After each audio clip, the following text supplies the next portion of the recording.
Light and Shadow, a podcast about the complex themes presented in the horror genre. I'm your host, Nicole, and it's time to share another dark tale.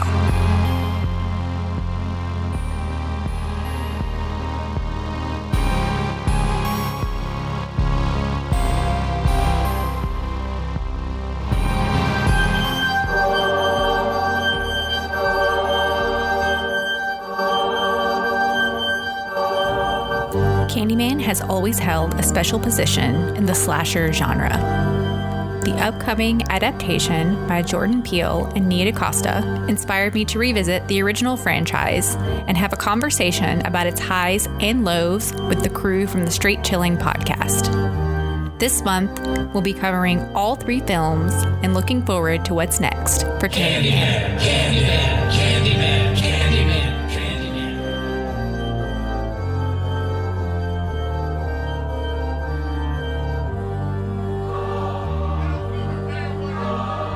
Welcome back, everybody. I'm very excited today because we are kicking off the first of 3 episodes that are going to be a little different from the norm. We're doing a deep dive into a franchise instead of just a general topic, and I'm going to be joined by guests instead of just talking to myself and you, the audience. So it's time to welcome my very first guest from the Straight Chilling podcast, Justin. Or juice, or soju stains, or, whatever. What up? It's Shiboy Soju. We'll go with soju today. Classic. Sounds good. Well, I am super excited that you and the other guys are going to join me for this. Of course, yes. You guys did like a little special for me for Halloween last year, but we weren't like together doing it. So this is a lot of fun. Yeah, I'm excited. Thank you for having us on. And I'm excited to do this one, but also you're doing the whole trilogy. And so I'm excited to follow along as like a listener of the show and just like knowing the other guys will be on. So I think it'll be a lot of fun. Yeah, I'm excited. So before we dive into the movie, let's talk a little bit about like personal history first. When was the first time that you saw Candyman? So I actually saw Candyman for the first time with the other boys from the Straight Chilling crew. And we were actually talking about this the other day because it was before the podcast was actually started. So I would say probably about 8 years ago was the first time I saw this movie. And I wasn't even going like super hardcore into horror then. Because it was before the cast, so I wasn't watching one like every week like I am now, horror movies. So even back then, I was pretty surprised by Candyman. I wasn't even really familiar with it at the time, so it was like completely new to me, and it just felt really unique from a lot of. It gets, I guess, paired in with slashers, but it's kind of this beast on its own, and I was really impressed and have always kind of carried a positive memory with me throughout the years. Since then, I've maybe seen it just maybe 1 or 2 times since then in the past 8 years. But yeah, so it was a while ago. How about you? So the first time I saw it, I was a child. Okay. Yeah, that's a lot of the classics. The first time I saw it was as a child, but I actually saw Candyman 2 first, probably because like that's what the video store had. Okay, nice. Yeah, the old Blockbuster or whatever. Yes. I saw like all of the, 2, 3, 4, 5 in a series first, just because like they never had part 1 like ever. Okay. Yeah, it was a weird trend, but so I saw the second one first and like sort of fell in love with just the story and the character and everything. So I had to seek out the first one. So I probably saw it in like the mid 90s, I guess. Mm-hmm. And I remember just not understanding what I was watching. Did it have an effect on you having seen the second one first when you finally did see the first one? I remember thinking that I didn't like it as much as the second one, just because like, and of course we'll dig into this more in other episodes, but like the second one The second one's just a little bit more like plot wise, like linear. It's not as creative and kind of as like boundary breaking. So there was stuff that was going on and like things they were doing with the plot that I just, as a kid, I just didn't get it. I was like, okay, why are we here now? Yeah. I gotcha.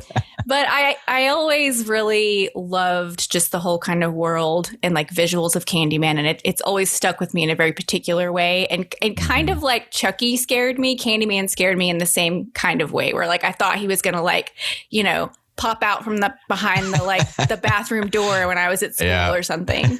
Got to check your mirrors, make sure they're real solid in there. Yes, for sure. Have you ever heard of Candyman? If you look in the mirror, you say his name 5 times.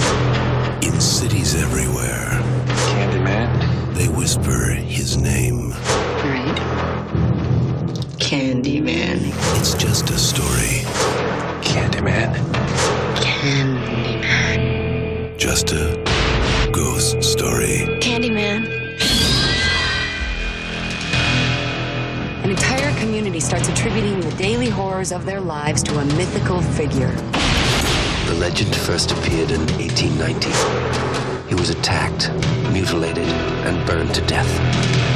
Poor Candyman. Helen, a woman died in there. Leave it. Everyone knows he isn't real. That's modern oral folklore. Everyone. Except Helen Lyle. Bring it up. It ain't safe around here. I don't scare too easy. Wanna know about Ruthie Jean? They ain't never gonna catch him. Who?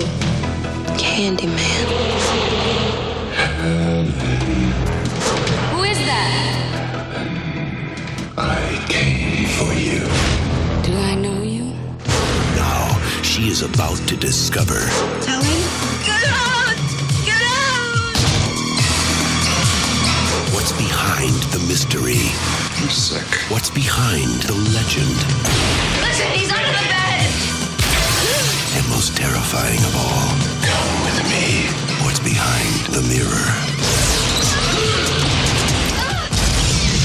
He's here.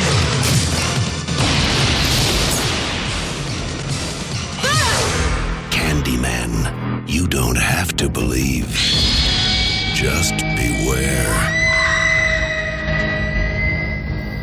Let's talk a little bit about the history of the movie and give a little synopsis. Candyman follows a graduate student whose research summons the spirit of the dead.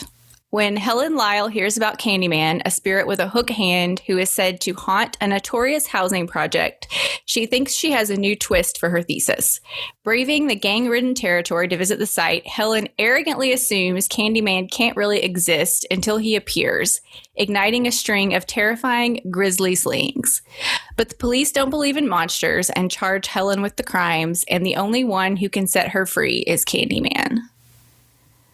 So Candyman is actually based on a short story called The Forbidden by Clive Barker. And the film came to fruition after a chance meeting between the director Bernard Rose and Clive Barker, where Rose expressed interest in Barker's story, The Forbidden, and Barker agreed to license the rights. So this is where it gets a little bit interesting. Clive Barker's story, I'd heard that it was a little bit different, but his story revolved around the themes of the British class system in contemporary Liverpool. And of course, Bernard Rose then chose to refit the story to Cabrini Green's public housing development in Chicago and instead focus on the themes of race and social class in the inner city United States.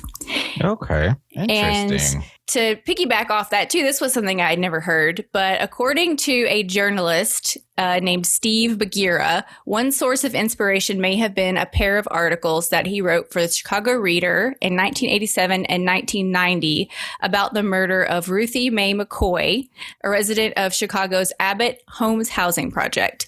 In 1987, McCoy was killed by an intruder who entered her apartment through an opening behind the bathroom's medicine cabinet.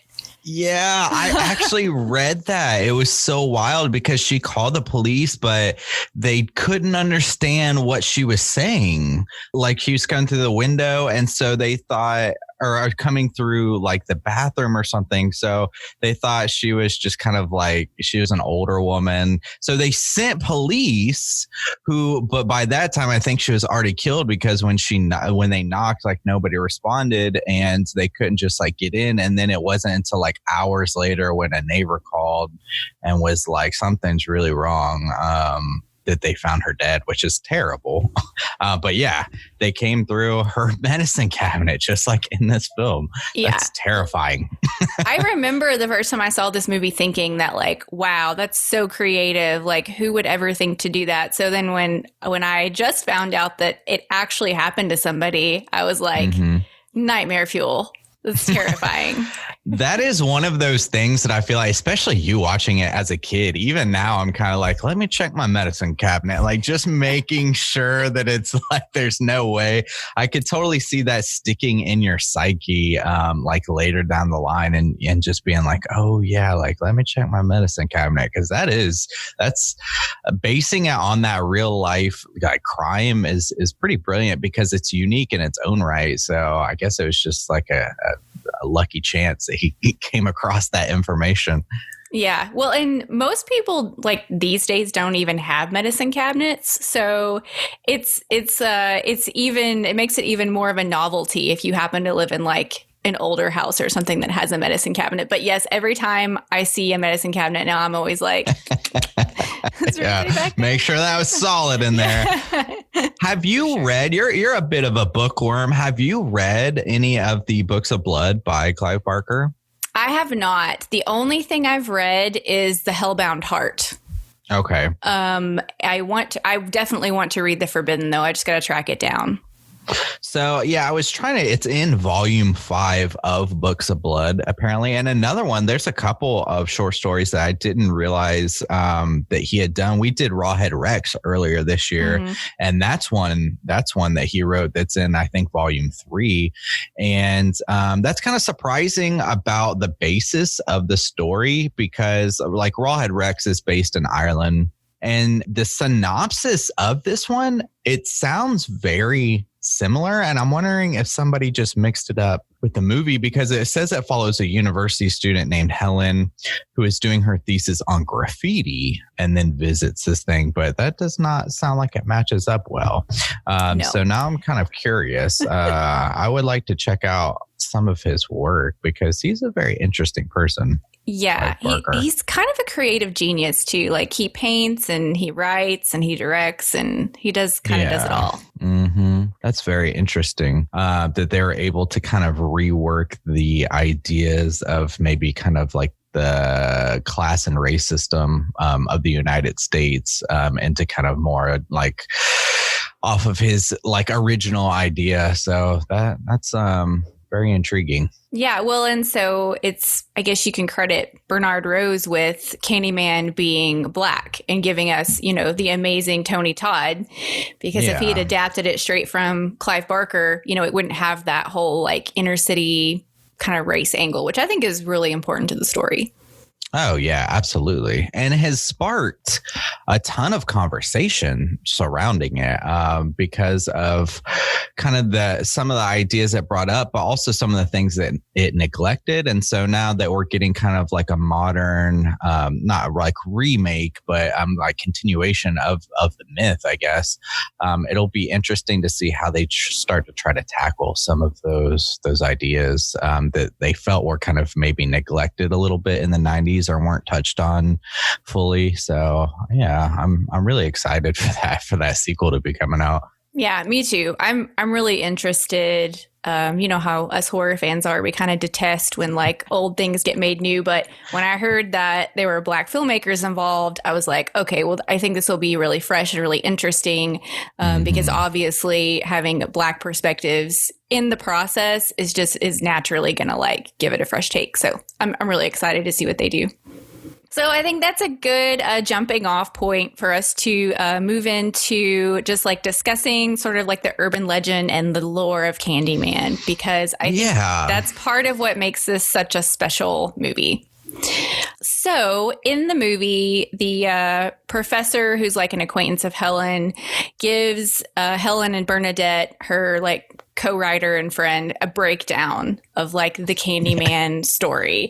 Yeah. And this whole section is one of my favorite parts of the movie. It's like super creepy and it's kind of magical. And like Helen's face is lit like really like glamorous and she's like smoking this cigarette. And so I've always loved this part. Candyman was the son of a slave. His father had amassed a considerable fortune from designing a device for the mass producing of shoes after the Civil War. Candyman had been sent to all the best schools and had grown up in polite society. He had a prodigious talent as an artist and was much sought after when it came to the documenting of one's wealth and position in society in a portrait. It was in this latter capacity that he was commissioned by a wealthy landowner to capture his daughter's virginal beauty. Well, of course, they fell deeply in love, and she became pregnant. Poor Candyman. Father executed a terrible revenge. He paid a pack of brutal hooligans to do the deed. They chased Candyman through the town to Cabrini Green, where they proceeded to saw off his right hand with a rusty blade. No one came to his aid. But this was just the beginning of his ordeal. Nearby, there was an apiary. Dozens of hives filled with hungry bees. They smashed the hives and stole the honeycomb and smeared it over his prone, naked body. Candyman was stung to death by the bees. They burned his body on a giant pyre and then scattered his ashes over Cabrini Green. Candyman now haunts Cabrini Green, and he materializes when you look into a mirror and say his name 5 times. So obviously, Candyman plays off that like familiar ghost in the mirror trope, which has been around for a long time, but I think, expands upon it in a really creative way. So did you ever do that with your friends when you were a kid? Like Not that I remember. I don't think I had a moment that like stands out to me where I did the Bloody Mary in the dark, like with the mirror in the bathroom and stuff. Did you? I remember doing it one time. And It was definitely Bloody Mary. I don't think Candyman had come along yet, but the bathroom was dark. And I remember there was one girl who started to scream. And so we all started to scream and we all ran out. And then everybody was like, oh my God, I saw something. But of course, nobody did. But it was fun. It was fun. I love one thing I love about this movie and those kind of ideas is I'm actually currently working on a program focused around like campfire tales for my Korean class where I'm teaching them about campfire tales, like American lore. And so those kind of ideas, even surrounding this movie, there were so many times where I was like, hey, that's just even the hook for a hand. I'm like, I don't know where that comes from, but it feels like just such an ingrained part of my DNA and our culture of sitting around the campfire, the guy with the hook for a hand. It's that just seems so just ingrained in me. I don't know what particular story that's from, but it's one of those things everybody knows, the guy for a hook for a hand. And so many of those moments seem to kind of come up in this movie because he's kind of this hodgepodge, or almost, I wrote in my notes, almost this Frankenstein of lore. Yeah, that's I know. Smart.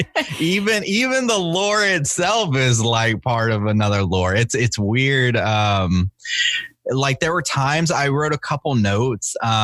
He hypnotizes like Dracula, and even at one point, kind of flies like Dracula, where he's floating just above her face. But also, and now I feel like this is completely unintentional, but the score from Philip Glass.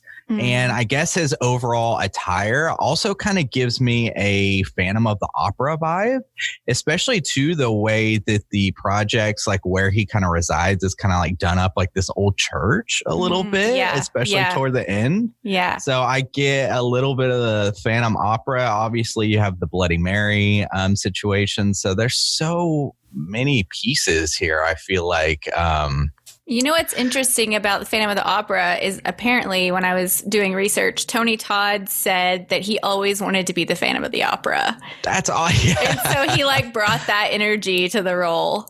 That's cool. I totally gave me the vibes, especially like the kind of forbidden love type of situation, and then just the setting, and then on top of that, the score that goes along with this movie. It all kind of adds to that Phantom of the Opera, but that's just one piece. And even when and there are things that aren't really explained because the bees. I mean, the bees are explained, but the bees are another piece of lore. Of course, I can't help but think of the Wicker Man when I see the bees. But even the razor blades and the candy, like that's just like kind of an old like thing from the 80s, I guess, maybe like. And just, it feels like there's at least 10, I would say, like borrowed lores that kind of just, again, make up this like Frankenstein lore monster. But this movie to me with the lore, it always felt like a tightrope where they would add this new piece. And I felt like the wind was blowing, like, oh, this is getting like maybe a little or too much. But they always kept it in line. Like even though there were old things that I felt like were familiar to me, like, oh, that's not new, like the razor blades and the candy, but they work them so well to make this new like character that also just feels really original in the realm of horror films, especially in the 90s, to kind of stand out from the other slashers of the time, that they never fall off that tightrope for me. It always feels like a straight line. So it's pretty impressive. Yeah, I agree 100%. And one of the things maybe that makes like the razor blades and the candy and the hook and the coming through the mirror and all of that stuff real is, Candyman talks to Helen about how people have to believe in me in order for me to be real. And so that's why he comes to her and starts killing everybody, because she identifies the wrong man that they then say is responsible for all the killings. And so he's like, well, if my name is going to be whispered in the hallways, then you have to come with me and we have to like murder more people. So maybe that's part of like what makes all these things real is, kids are afraid they're going to find razor blades in their candy, and there's razor blade candy in Candyman's lair and all of those things. Like I think the whole belief in these, cultural stories and the reality of Candyman are just sort of like linked together in a really complex way that I've never really thought about before. Yeah. And honestly, even that, I think I made a note on here. Even that kind of reminded me of Friday the 13th. No, I'm sorry. Nightmare on Elm Street, like Freddy Krueger, who kind of has the same thing. It's like once people stop fearing him, he like starts to lose his power. So it's like, man, there was even the Flash. There's a scene where she goes into the bathroom where she's taking pictures where a kid was castrated, which is terrible in this film. But she takes a picture and there's like a flash of Candyman, and I couldn't help but think of The Exorcist. Like there's the quick flash of the face or whatever. And I was like, man, this feels like a love letter. Like Candyman feels like a love letter to horror across so many different generations and mediums, like the old school, especially with the music and his like get up and everything, and even his like backstory of kind of like where he comes from. So it feels like older horror, like the Draculas and the Frankensteins and those kind of things, but then also like the modern horror, like hints of The Exorcist and hints of Nightmare on Elm Street. Like it just feels like this beautiful culmination of like so many different horror inspirations. I love it. It's great. Yeah, it definitely reminds me of Nightmare on Elm Street in the way that it's very visual. The villain is so compelling, and how it doesn't always make sense. Like you don't always know where or why you are, but that's like part of the appeal you know, which I feel like maybe because of that, like I've watched Candyman probably at least a half a dozen times, maybe more in my life. And I feel like I maybe don't even 100% still know exactly why everything is exactly the way it is. Like, it seems like there's still some holes. And I don't know if like that's intentional or if I just haven't always been paying attention. But like, did you have any of that sort of like confusion when you were watching it of like, wait, how does this connect to this? Like, definitely, especially toward the end when he says like, it was always you, Helen. And I was like, well, is she reincarnated? Are we doing like a Imhotep type of thing here where it's like his ancient love or like what's so there were some things, but also with the tightrope kind of analogy, it also kind of goes like there's almost this idea of dream logic, because even in this film, the actress playing Helen, like she was hypnotized. And so like you were saying earlier, like that kind of look on her face. So part of this filming was she would say like, I had to stop it eventually because I would not remember almost a day of filming. She would be like, I would go under, I would be hypnotized, and they would get that crazy like glazed look that she has, which is a kind of special part of this movie. They do it several times. So it almost even toes that line of like in this film, they're like, oh, it's dream logic, and so you're right. You're like, is it really happening? And if so, how is it connected? But they never really dive completely into the idea of dream logic where it's like anything could be anything. There's still like a very solid narrative and it's very linear.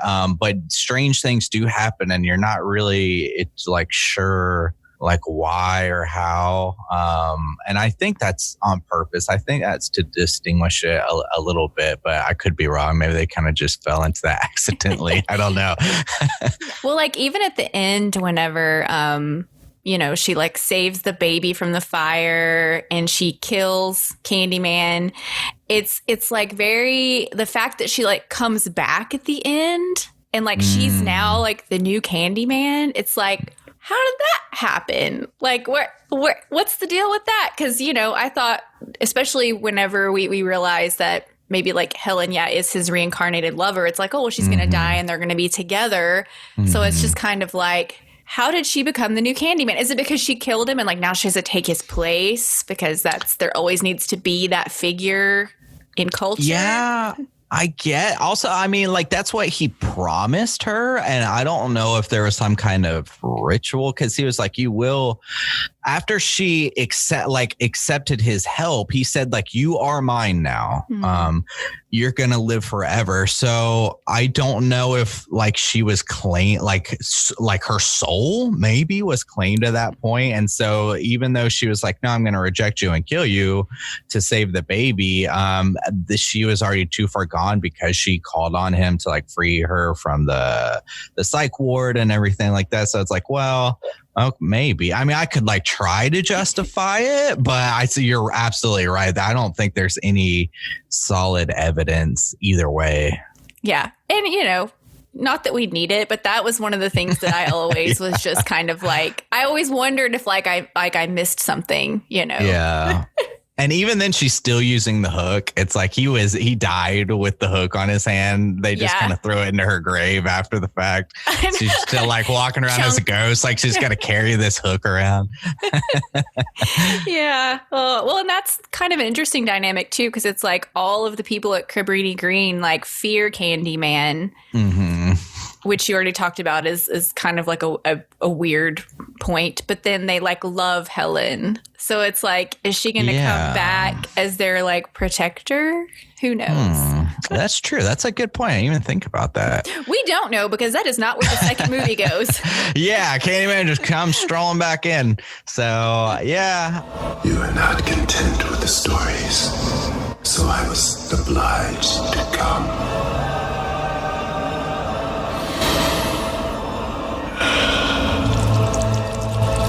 Be my victim. Be my victim. we've talked about the plot and the story and the lore and all of, all the smart, intentional parts of this film. But now let's get into the gory details. Yeah. Yeah. What is your favorite kill from Candyman? See, I was like torn on this, honestly, because at first, after having seen the movie and knowing I had to pick like a favorite kill, I was like, I almost want to give it to Bernadette because seeing her body after the death was really jarring, and they made her skin very like pale and blue. Mm-hmm. And she was somebody who was like very warm and like kind of a support for Helen. And so it was like, it kind of was a bit of a gut punch, but then I was like, but they didn't show the kill. So that kind of makes it a little bit of a bummer, I guess. So I guess like I'd have to give it to like, I think Dr. Burr is when she calls on Candyman to kind of help her out when she's in the psych ward, and he just comes up because he guts him with the hook in the back, but then he does this awesome like backwards fly out the window. That is amazing, which again kind of hints at this like kind of Dracula thing where he just like flies out the window. I think that was the most entertaining for me. Yeah. Well, definitely Bernadette, like hers is really, I think, emotional too, because even though Helen appears to be off her rocker, Bernadette is like coming to check on her, and she's bringing her flowers, and she just loves her friend, and she's worried about her friend. And so even Helen's like, no, like don't come in or whatever. Run away. Yeah. And then she gets it. It's like, oh man, like she really didn't deserve it. She really didn't deserve it. And just on top of that Helen gets blamed for it again. Oh, it's like, I know. Oh man. I know. Poor Helen. But my favorite is, I guess it's not technically a kill. I mean, I love all the Candyman kills, but my favorite, I guess we'll call it a scene of carnage, is when Helen wakes up after Candyman has just like taken her out of the parking garage. When she wakes up in the bathroom, she's covered in blood, and Anne-Marie is like screaming in the background, and we find that the dog has been like beheaded. Oh, and it's just chaos. It's just chaos. And you're like Helen, you're like, where am I? Why is there blood? Why is the dog dead? Like it's all just crazy. And then when she has that like meat cleaver fight with Anne-Marie, it's just insane. And that is the scene that sticks out the most to me. You're right, too, because that's another thing that Candyman does, because at the time, too, especially me, it's been a couple years since I'd seen this, and I was like, wait, I had forgotten what happened to the baby. And you're right, you get thrown into the scene, and it's kind of like a panic. You're like with Helen, you're like, oh, man, what's going on? And at first, like, you don't know what happened to the baby. So I forgot, and I was like, oh, the baby's dead too. And I was like, man, what a brutal scene, because in horror, you don't typically touch dogs or babies unless you're really going for shock value. Like if you're really, and you have to toe the line, because then people like will turn on you, because people don't like are fine watching adults get murdered. But when you kill dogs and babies, you're like, whoa, hang on there. Not okay. Yeah. So this scene, particularly, the dog is beheaded, blood everywhere, and then the woman is screaming for her baby. So you're like, oh God, what happened to the baby? And it's a very stressful, like, oh man. So yeah, that's a great scene. Oof.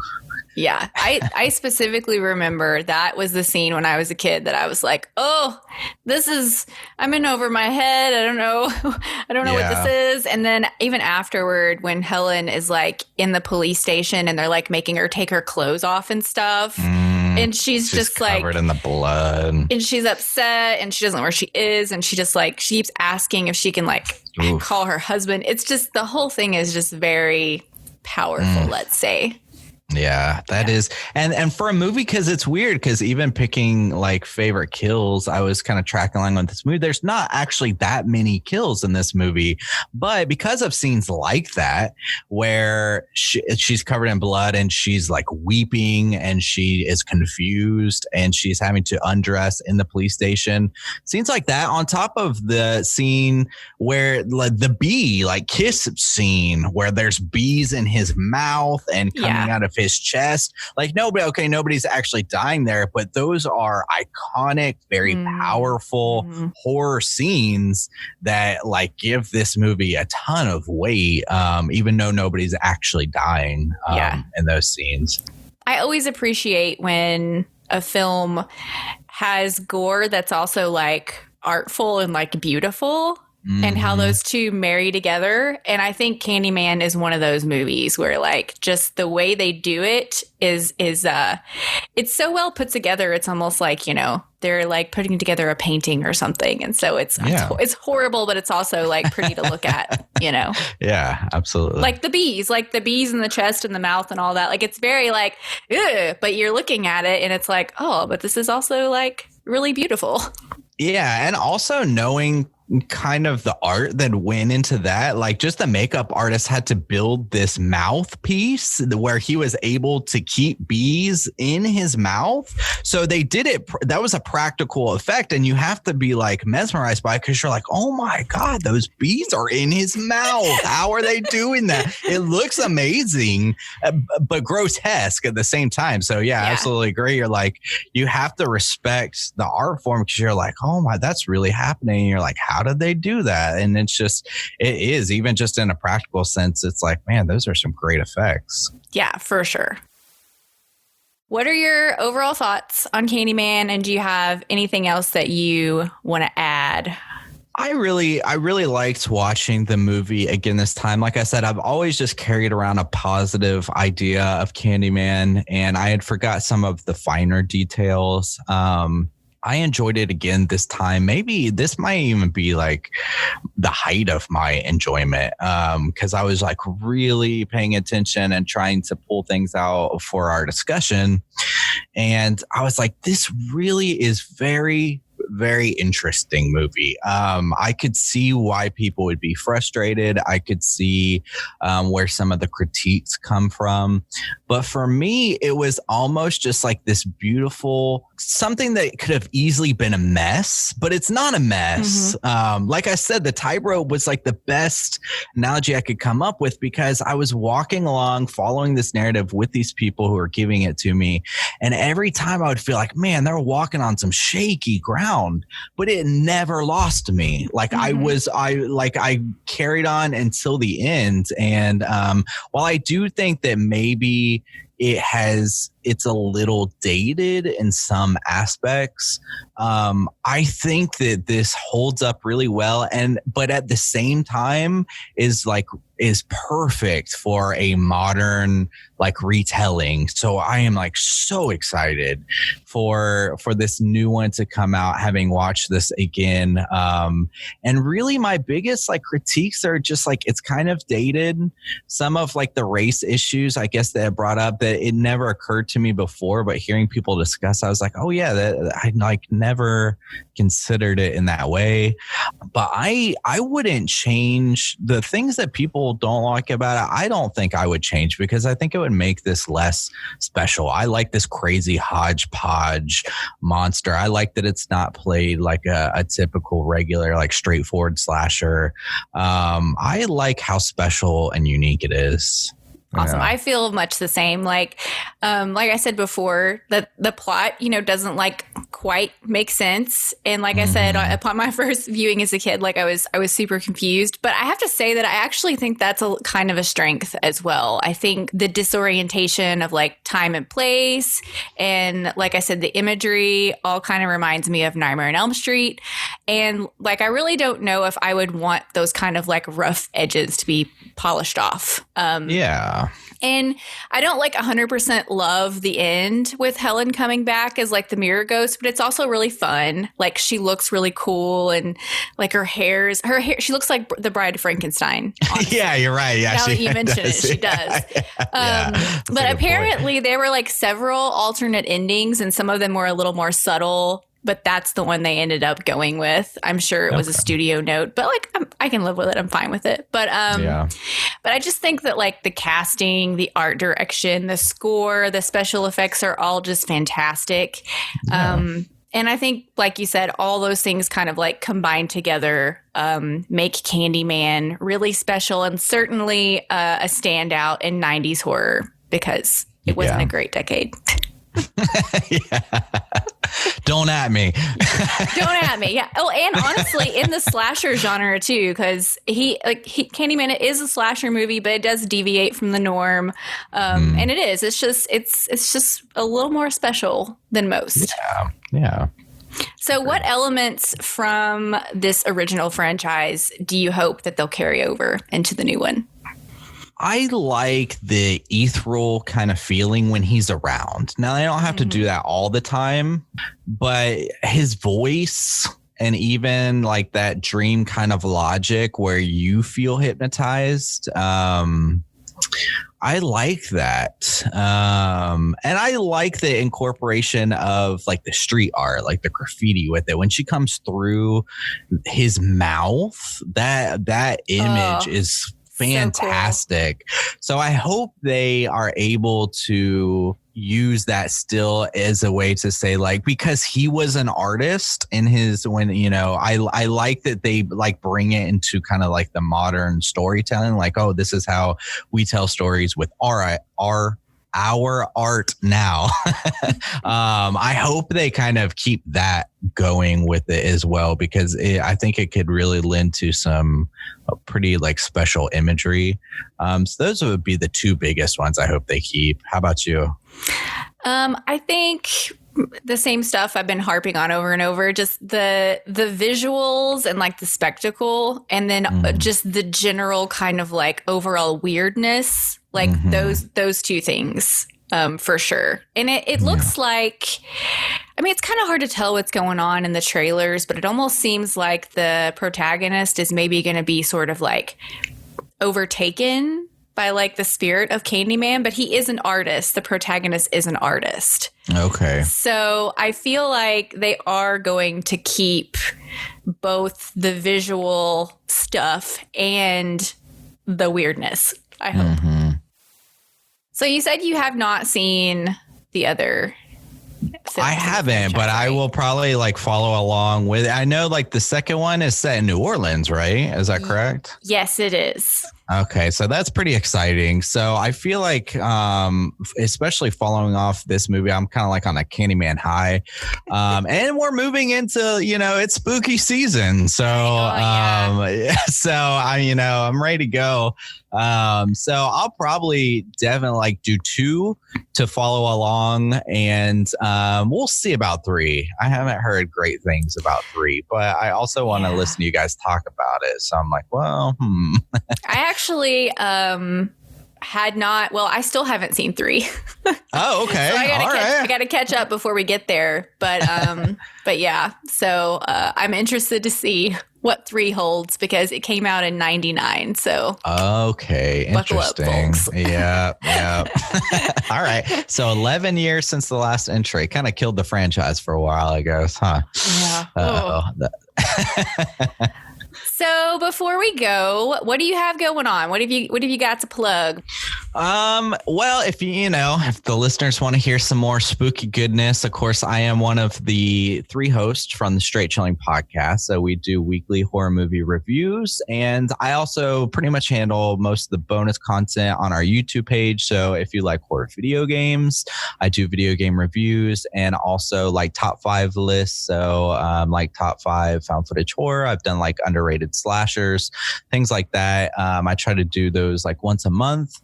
And so, yeah, I've been going through some horror series too, to kind of cover for the cast for our Patreon, like subscribers and stuff like that. So we try to cover a lot of the realms of horror. I don't have the time to do books. So I always kind of like, when you're like doing your readings and stuff, I kind of always come back to you. That is one aspect. But other than that, we cover the horror realm pretty good. So if you want some more spooky stuff, you can check out the Straight Chilling podcast. I live in Seoul, South Korea, and I also do my own like travel videos. So if you'd like to check that out, I do a lot of tours around Seoul. I also maybe do like some Korean food sometimes, and just kind of like my general life here.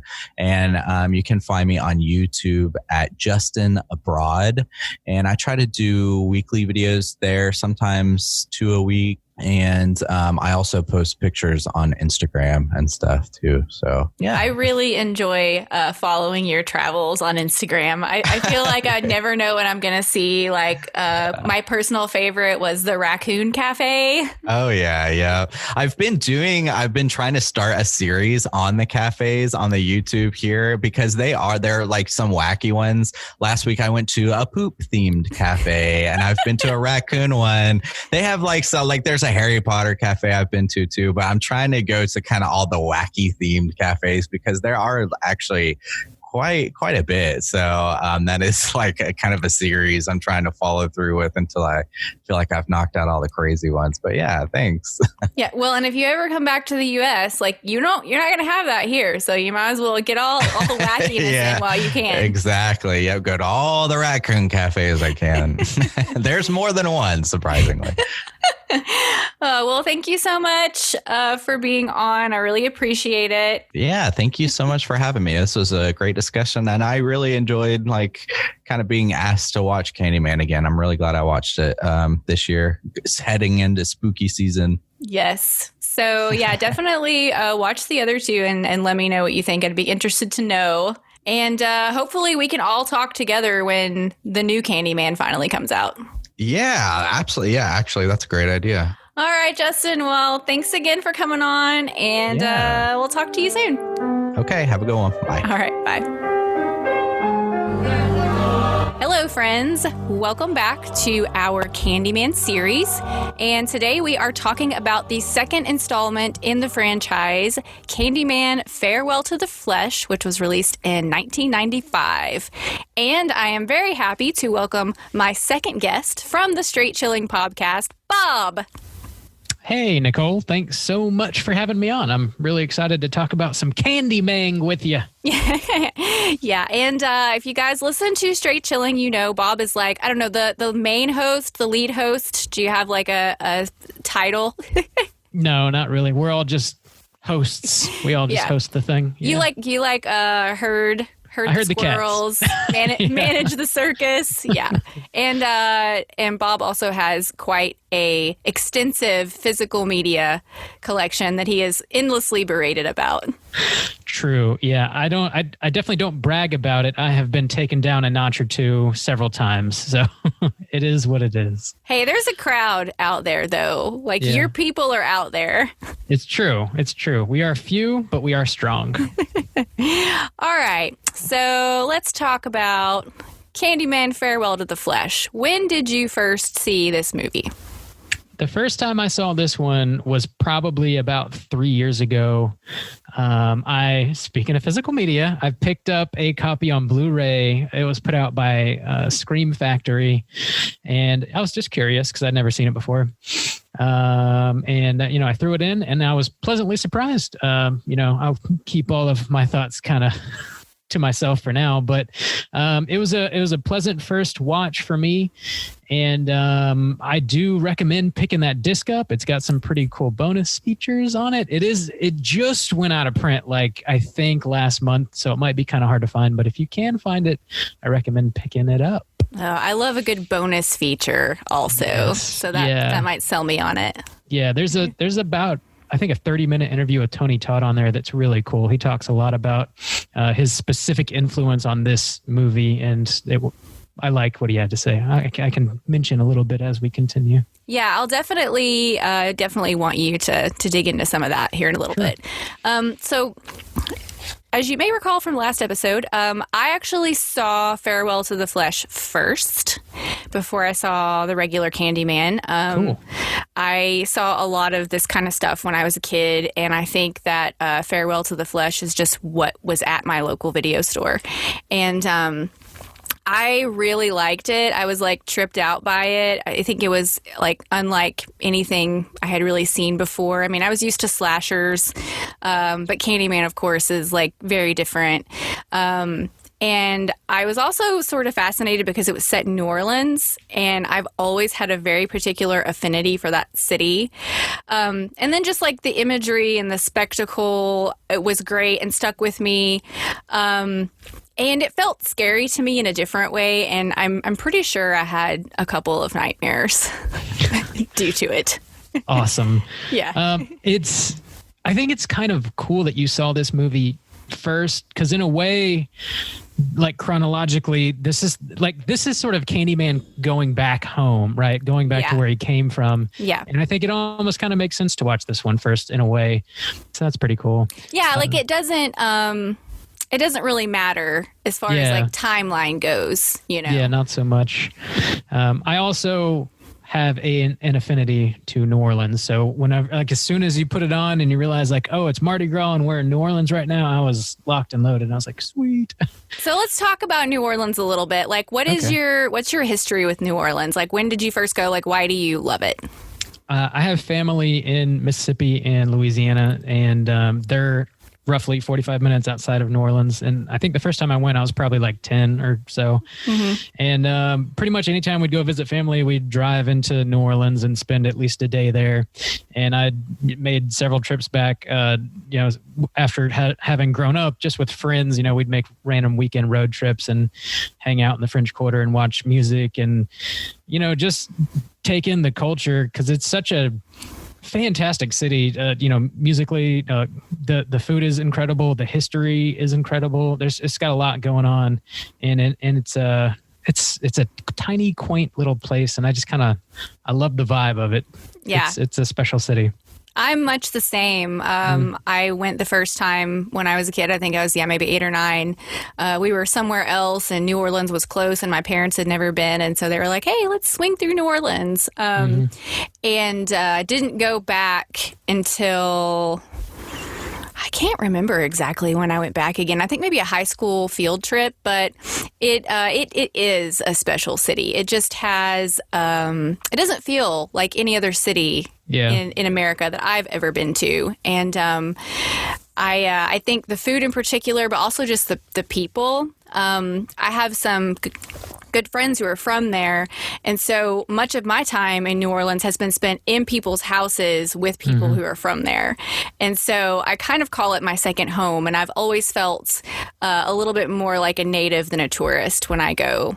And so even, but like I said, even before I'd ever been, when I saw this movie, I've just always kind of, liked the vibe of New Orleans, and then actually spending time there, I have not ever been disappointed. So people, kind of give it a bad rap because they're like, oh, it's kind of rough and crime and this and that. And I'm like, it is, but there's just a certain quality that it's just unlike anywhere else. Yeah, you just roll with it. It's also, for people like us, it's a very spooky city too. It's super old. It's allegedly very haunted. It's got the voodoo aspect. Vampires. Yeah, there's a lot going on. A lot of really cool stuff going on. Yeah, for sure.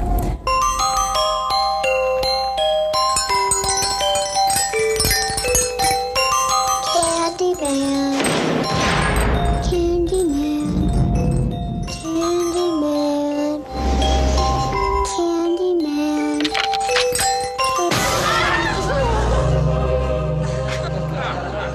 Candyman, flesh and blood? I'm afraid not. But he lives in the mirror. You say his name 5 times, he's supposed to come. That's how he gets you. You guys don't really believe that, do you? There's no such thing as a Candyman. Those 3 victims were John Doe's. What if it's true? What if the Candyman does exist? What did you see that night? Ray's body was torn apart by something powerful. And it wasn't your brother. I'm gonna find out what happened. No! No! There are no monsters. You brought me here. And only God can save us. The terror in the mirror returns. Our journey begins.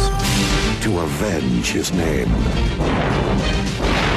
Reveal his past. And fulfill his destiny. What do you want from me? Death is a return, In a motion picture that ends what the first one barely started.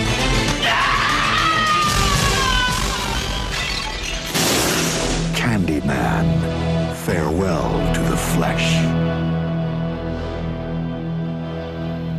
before we get too deep into our discussion of Candyman and maybe how New Orleans relates, let's talk a little bit about the history and synopsis. So, Bob, you got a synopsis for us? I do. Yeah, I typed one up. I will try and be somewhat brief. Here we go. This movie sort of opens up with this scholar from Cambridge. His name is Purcell, and he's giving a lecture on a book that he just wrote about Candyman. He's inside of a small bookstore in New Orleans, and he's basically promoting this book. After he finishes his lecture, he goes outside and he's confronted by a local by the name of Ethan Tarrant. Ethan says that his father reached out to Purcell requesting assistance with Candyman at one point, and Purcell told him to just look in the mirror, say the name 5 times, because it's just a legend, nothing bad's going to happen. And turns out Ethan's father was then killed by Candyman, allegedly, and Ethan's pretty upset about it. Later on, Purcell ends up getting killed by Candyman in a bar bathroom, which then causes Ethan to be arrested on suspicion of the murder due to their previous confrontation. After that, we meet our main character, finally, Annie Tarrant, who is Ethan's sister. She becomes curious about her father and brother's obsession with the Candyman legend. Annie and her husband eventually investigate the old family house. Turns out her father was always drawn to the house even after they left it, and it was the place that he was killed at. They sneak into the house and they find a huge Candyman mural. Annie also mentions that there's like an old slaves' quarters out back that she was never allowed to enter as a child when they lived there. Candyman eventually appears to Annie and says they have a journey to take. Ethan then tells Annie that their father found a way to kill Candyman. There's an old man in the quarter by the name of Thibodeau who is good friends with their father, and he might be able to offer some more information about how to kill Candyman. So Annie eventually visits Thibodeau, and he tells her that Candyman was born in New Orleans. Her father also hypothesized that if you smash Candyman's lover's mirror, or Caroline's mirror, it would then destroy Candyman. Candyman shows up, tells Annie that she's pregnant, kills Thibodeau. Through a lot more detective work, Annie then finds out that Candyman and Caroline had a child by the name of Isabel. Isabel is Annie's great-grandmother, which then would make Candyman her great-great-grandfather. Annie's mother kept all of this family history hidden from her and her brother.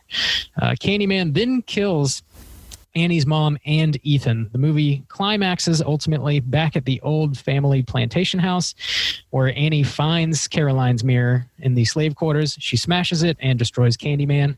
Annie and her new little girl continue on with their happy lives. And that's it. Ooh, that was pretty, I feel like for all the things going on, that was pretty adept synopsis. Yeah, there's a lot happening in this movie. I skipped over some stuff for sure. Yeah, definitely. And I could not find a ton about like the production of this movie. Mm-hmm. I did find one interesting tidbit. According to Virginia Madsen, who played Helen in the original, she said that Bernard Rose, who is the director of the original Candyman, had a different concept in mind. And her quote is, "They originally wanted us to do Candyman 2, but they didn't like Bernie's idea for the sequel. They made the Candyman into a slave, which was terrible because the Candyman was educated and raised as a free man. Bernie wanted to make him like an African-American Dracula, which I think was so appealing to the African-American community because they finally had their own Dracula. The Candyman was a poet and smart. He wasn't really a monster. He was sort of that classical figure. The sequel that Bernie wanted to make was a prequel where you would see the Candyman and Helen fall in love. It was turned down because the studio didn't want to do an interracial love story." So that's very different.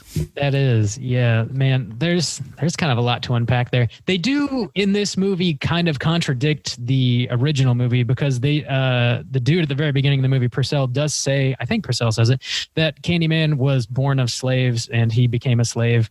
Which, like you said, that wasn't the case in the original movie. His dad invented some sort of like machine that makes shoes or something, and they were very well educated. And right. I didn't really like that they contradicted that, seemingly for no reason. I don't even know what that had to do with this movie. But well, I think it really seems like they wanted to go to New Orleans. I think that somebody probably in a studio somewhere was like, ooh, what if we went to New Orleans? Okay, well, he's black. So, okay, let's give him a slave story. Yeah, you're probably right. There was some sort of like huge, tax cut happening in New Orleans at the time of the production or something like, okay, well, just write it in New Orleans and you can shoot it. That's fine. That's probably true. Yeah. So was there anything in the special features on your Blu-ray that like shed any light onto how this got made or, how it came together? Even I saw IMDb credited Clive Barker as a writer, but I wasn't sure if that was, did he actually come up with like this story or are they just crediting him for the, original material? Yeah. The little bit that was on the disc, they didn't really mention much about Clive. They didn't really say he came to set at all. I know he definitely did for the original movie. I gather that he didn't much care for this sequel because he didn't show up apparently. I know that Tony Todd did say the flashback sequence that we get in this movie where it actually shows his hand being removed and this big swarm of bees sort of descending upon him and all the horrors like that was Tony Todd. He insisted that they do that, I guess, to provide some sort of reality for Candyman and ground the character. Because like you said, he's not really a monster. He's more like, you relate to him. You're sort of rooting for him in a way because all these terrible things happened to him. His family, his future was ripped from him. His right hand, he was an artist. His right hand was removed. Like they really kind of took everything from him, and you want him to exact his revenge in a way. So you sort of relate to him much the way you would like the classic Universal monsters or something like that. Yeah, he's a poet. He's a smooth talker. He's a lot of things, but he's not so much a monster. My only sin was to love Caroline and to give her a daughter.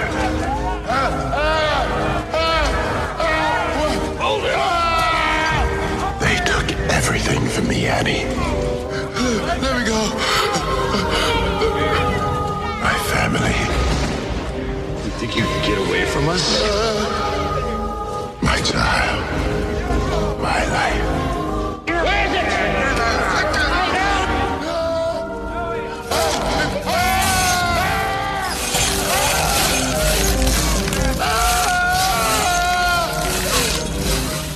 This might be a good time for us to segue into the lore of this movie, sure. Because you mentioning putting that whole scene in where he becomes Candyman, I did think it was really interesting that they recapped it, and it's very similar from what they did in the first film. And I assumed that it was like, okay, well, for people who haven't seen Candyman, maybe we need to put this in here so they understand.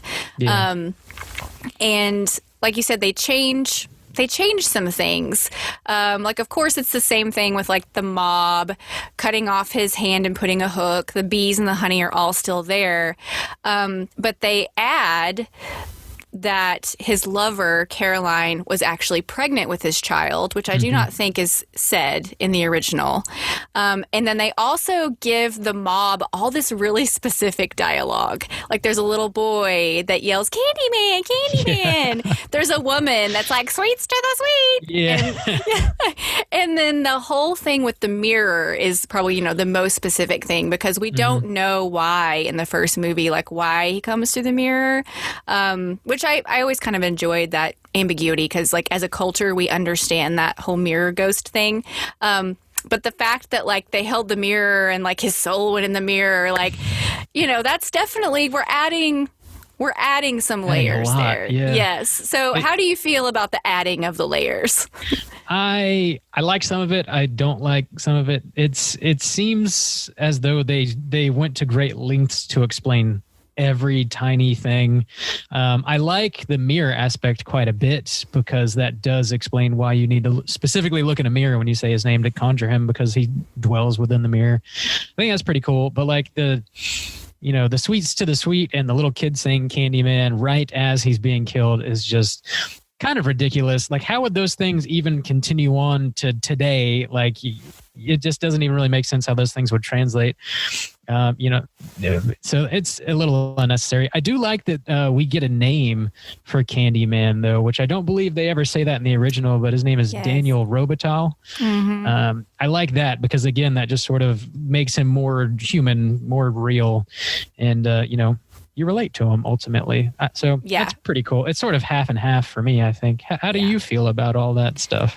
I do like that they give him the name. The mirror to me is a little much. I think that possibly if they would have introduced it or executed it in a little bit of a different way, I would have felt better about it. Other than just like Caroline was there and it was her mirror. And I believe like the effects in that scene are pretty touchy, which is part of it. I'm pretty sure there's like a little lightning effect or something like on the mirror when he dies. But one thing I do appreciate about that scene is that it is more grisly than the mob scene in the first one. And I think that's part of what really stuck with me, especially when I was a kid. I was like, I've never seen anything like this before. Like, this is crazy. But I think this is a good time to talk a little bit more about New Orleans because I had a little bit of a disconnect with like Chicago and New Orleans, and they're so very different. And Cabrini Green and the French Quarter and Mardi Gras and all that. I mean, it's just so different. Now, I feel like Candyman does kind of seamlessly fit into the world and the vibe and the grit of New Orleans. He feels very natural in that setting. But I'm not sure, like, are they saying, because they said he was born in New Orleans. Right. It's his birthplace. But what I'm not sure that they specify, and you'll have to help me here if you realize this and I didn't, was he like born in New Orleans and then he moved to Chicago and that's where he got killed? Or are they saying, no, this all happened, he was born here, he was killed here? They don't specifically say where he was killed in the sequel, but in the original, they do say that specifically he was killed where Cabrini Green is currently. Right. So they didn't contradict that. So I guess we're to believe that he was born in New Orleans and then he either moved or was sold, depending on whether or not he was a slave, I don't know, to someone in Chicago, or he just moved to a nice place in Chicago and then got killed in Chicago. Right. So I guess he started haunting Chicago specifically and then was conjured back to New Orleans because that's where he's from. And, his family started doing some research. And yeah, after the Helen thing didn't work out, he's like, you know what? I think I'm going to go back and be with some more of my family in a different place. Right. Yeah, it is. It's interesting to me, too, that the family starts doing all of this research in New Orleans, because if in fact he just left New Orleans and went to Chicago, was killed in Chicago, and then started haunting people in Chicago, and they're like 4 or 5 generations removed from him, like how would they ever know that this Candyman legend is tied to this very distant relative of theirs? I went like, what started the dad in this movie who dies before we actually come to the movie? What kicked him off? Like what made him start researching family history and connecting the Candyman legend to his family history? Like what did that? That would be interesting, especially since it's his wife's family, not his. So, yeah, that is an interesting. I'm sure if they went to the links to explain it, it would be real convoluted. But that is Probably. an interesting question, for sure. How did you feel about just like the treatment of New Orleans and New Orleans culture and like this being on Mardi Gras and how they folded that all in? Like, what were your thoughts about that? I've never been to Mardi Gras, and that's somewhat intentional. It seems like a lot, very indulgent, and New Orleans in general is a very indulgent town.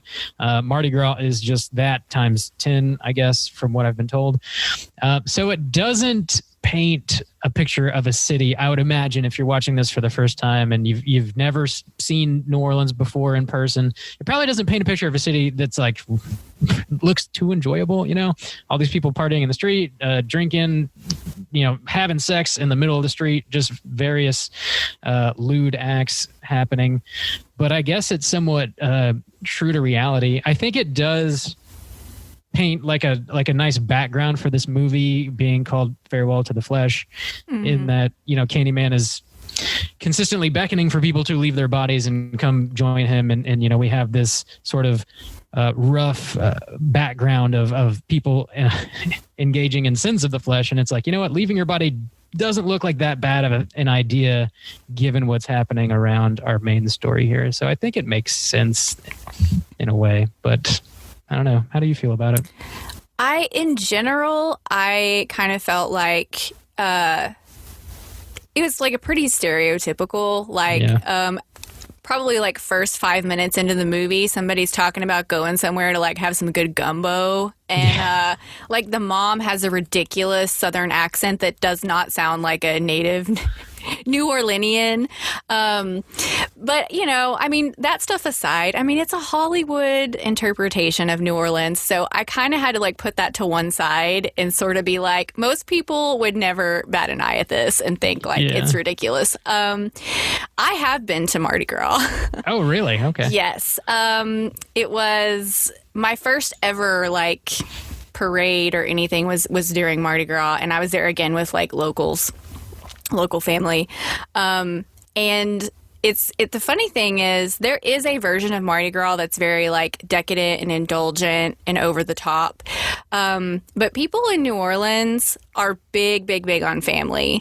And like Mardi Gras is something you do for like a week or two, like you get off work and your whole family does it together. So it's not like a bunch of people getting naked. It's like you and like your kids and like your family, and you're eating donuts and you're having daiquiris and you've got Popeye's chicken. And it's a very, for the most part, just like fun, like fairly wholesome atmosphere. Now there are certain parades in certain neighborhoods that are known to be like more, adult. And also the locals that I knew, now this certainly don't speak for everyone in New Orleans, but the locals that I knew, like amateurs go to the French Quarter for Mardi Gras, like, or Bourbon Street. Let's put it that way. I got you. Like, you don't go to a Bourbon Street parade if you're like from New Orleans, you know, especially if if you're a little older and more mature, like they just kind of laugh that off. Like that's just not something you do. So I found that all fascinating. My favorite, and we're rabbit trailing a little bit, but if anybody else is out there is interested in New Orleans, maybe they'll find this helpful. I think the best time to go is St. Patrick's Day. Okay. Because you still get the parades. There are some crowds, but it's not nearly like Mardi Gras crowds. And so you go down to the Irish Channel for St. Paddy's Day parades, and it's just like, it's an amazing time. But yeah, so just sort of some of the stereotypical depictions to me like felt a little off. But again, for most people, that's not going to be a problem. What did you think about the Kingfish radio DJ guy?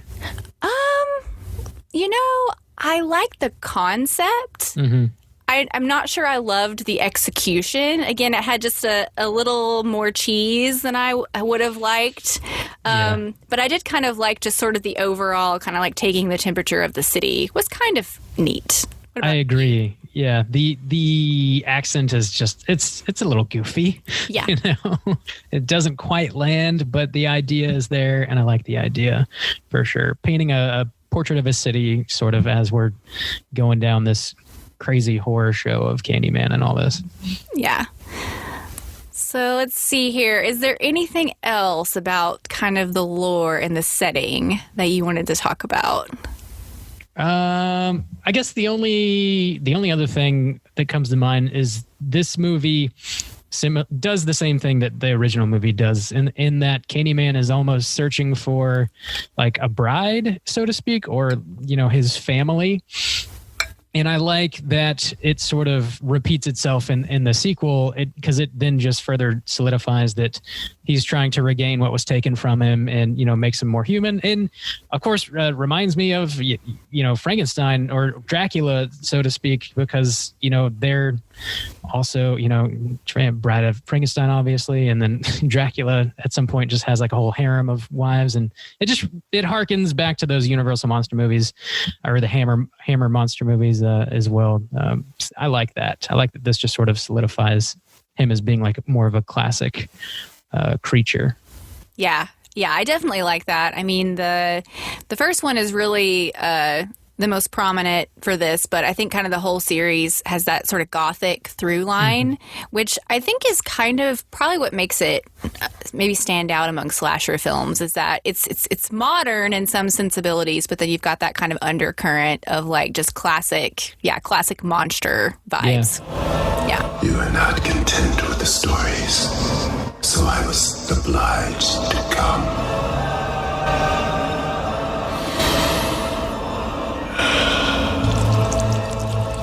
Be my victim. Be my victim. So speaking of being a horrific monster, what is your favorite kill from the movie? I gotta go with the Thibodeau kill. He's the guy who's got like a snow cone shop in the French Quarter. And Annie rolls up there to get some information from him. And, he kind of closes the shop down and invites her in. He's got this secret hidden passageway, and he like opens the door up, and there's he's got all these antiques and paintings and treasures. I guess he's like somewhat of an art dealer, and he sells the stuff on the black market. And he tells Annie about the mirror and potentially how she can kill Candyman, and the Candyman busts in, just launches thousands of bees at Thibodeau's face, and then throws him through the wall, and his head comes bursting through the wall, and then we see his face after it's all stung up, and it's just mauled and pretty horrific looking. I think that's my favorite kill. The bee kill. Yes.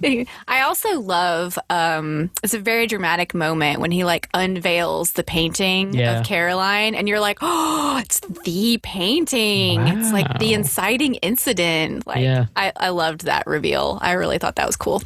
My favorite kill is the first one when Professor Purcell gets it. Yeah. Because it's just a really good classic Candyman kill. I mean, we get the hook, we get the bathroom, like the lights are kind of flickering, And also, I like that it ties over from the first film, because he's the first one who told us about Candyman. So here he is again.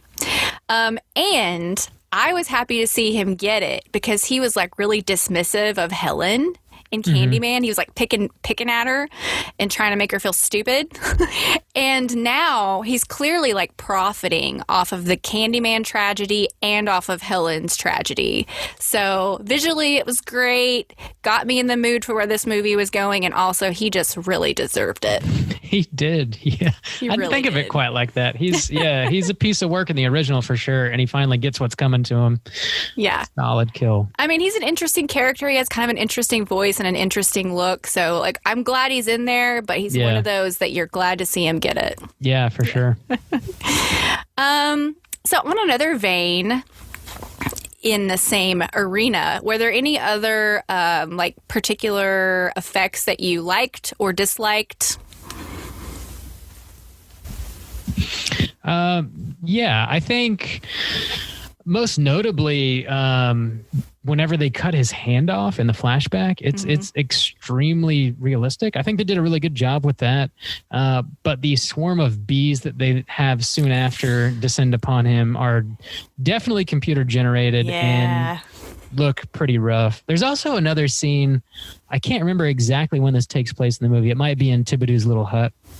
But there's a scene where there are bees coming like out of the side of Candyman's face. It looks like they're flying out of his face, and it's horrifying. Those bees are real too. They're pretty scary. Yeah, for sure. Yeah. There were definitely some cool practical effects, but I think one of the main difference between Candyman and Farewell to the Flesh is that I think the effects in the first one were like pretty spot on and hold up now, and there were definitely some questionable CG choices in this one. Most notably at the end when she breaks the mirror and then Candyman like turns into glass and breaks like glass, which again is a really cool concept. Just the execution, and it's a little bit literal. So like that to me, I was like, whoa, okay. Yeah, like we get it. Mirrors, it's a theme. We get it. Yeah, like okay. Yeah, it's a little rough. Just have them burst into bees, Oh, now that would be cool. Yeah, maybe would look a little better, maybe a little easier to do that. I don't know. Yeah, for sure. All right, Bob. What are your overall thoughts? Candyman, Farewell to the Flesh. What are your thoughts? Overall thoughts. I think this is a really solid sequel to the original movie. It adds to the lore, and the vast majority of what it adds, I think, builds the character in a good way. I think it's got some decent kills. I obviously appreciate that it takes place in the city of New Orleans. And I think for the most part, what it pulls from New Orleans makes sense thematically for this movie. I actually didn't know until I saw this movie what Carnival actually meant, which is where they get farewell to the flesh or farewell to meat, which makes sense again thematically for the movie as Candyman's trying to get a potential lover or family member to leave their body behind and join him. And also the movie does climax ultimately on Ash Wednesday. And Annie, our main character, pretty much leaves us repenting for the sins of her family, so to speak. Her family went through great lengths to try and cover up the sordid history of their family's past regarding Candyman. And Annie is flipping through a picture book with her newborn kid. Well, not newborn. I guess she's like probably a toddler, 4 or 5 years old, if I had to guess. Yeah. And, she sees pictures of her, like great grandpa, Daniel Robitaille. And, she's getting all the family history out there now in a way that her mother and father definitely did not do for her. So I think all of that thematically makes a lot of sense. Like I said, the Kingfish guy, little goofy, but I like that he sort of frames the movie in a way that keeps us grounded in the city as well. I think it was a good idea, just a little bit too goofy with the New Orleans accent. It's just not quite there. And also, like you said, Nicole, how it starts off with Purcell, that guy. You don't particularly like him, but I think it's a great way to start the movie off. That whole scene where he's giving his lecture and he looks into like the little reflective dust jacket on his book and he says Candyman 5 times. And then he gets the little actor to bust through his projector screen with a hook. And it's goofy, but it adds a bit of charm to the movie. And I really, really like that they open it up that way. And then of course he does die brutally and it's very satisfying. So overall I really dig this movie. If you haven't seen it, hopefully you didn't listen this far because we fully spoiled it, but if you hadn't seen it and you're on the fence about it, I definitely recommend checking it out. I think it's a solid sequel for sure. Yeah, my audience should know by now that stuff gets heavily spoiled every time. Yeah. So I have very similar thoughts to yours. I'm probably a little bit rougher on it. I think though, so again, saw it when I was a child, was really fascinated with it. I did not see it again until I rewatched it just a few weeks ago. So those are two very different viewings through two very different sets of eyes. And I probably had a little bit of like rose-colored glasses remembering it. And then when I watched it this time, I was like, ooh, like that was rougher than maybe I thought it was, thought it was going to be. Mm-hmm. However, having sat with it and thought about it, thinking about it more, and then just doing a little homework, reading about it and really thinking about it, I'm like, I do think this is a better than usual slasher sequel. And I really do like the story. I think to take it into a completely different context, completely different story than we got the first time around, it works pretty well and like feels true to the character. And it's pretty fun. And if you can ignore, some of the just 90s like effects that were pretty standard at the time, if you can just kind of ignore some of that, I think it becomes even a little more enjoyable. I think that this particular story in different hands, perhaps more creative hands, would be even better because I feel like most of the problems I have with it are really more about execution than concept. Yeah. So even though, we're getting a reimagining of, I assume, the original Candyman, it would kind of be cool to see what this vision would look like through a different interpretation.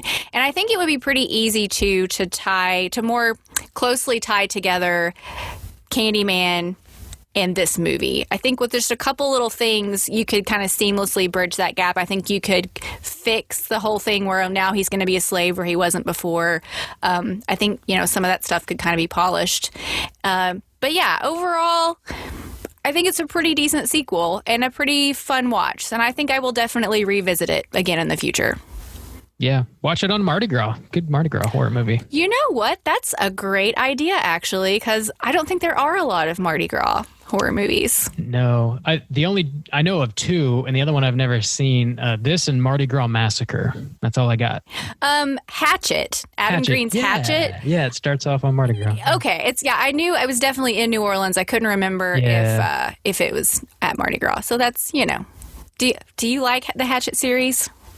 I do. I like them for what they are. They're not gonna blow your mind in any way, but they're fun, dumb slasher movies. Yeah.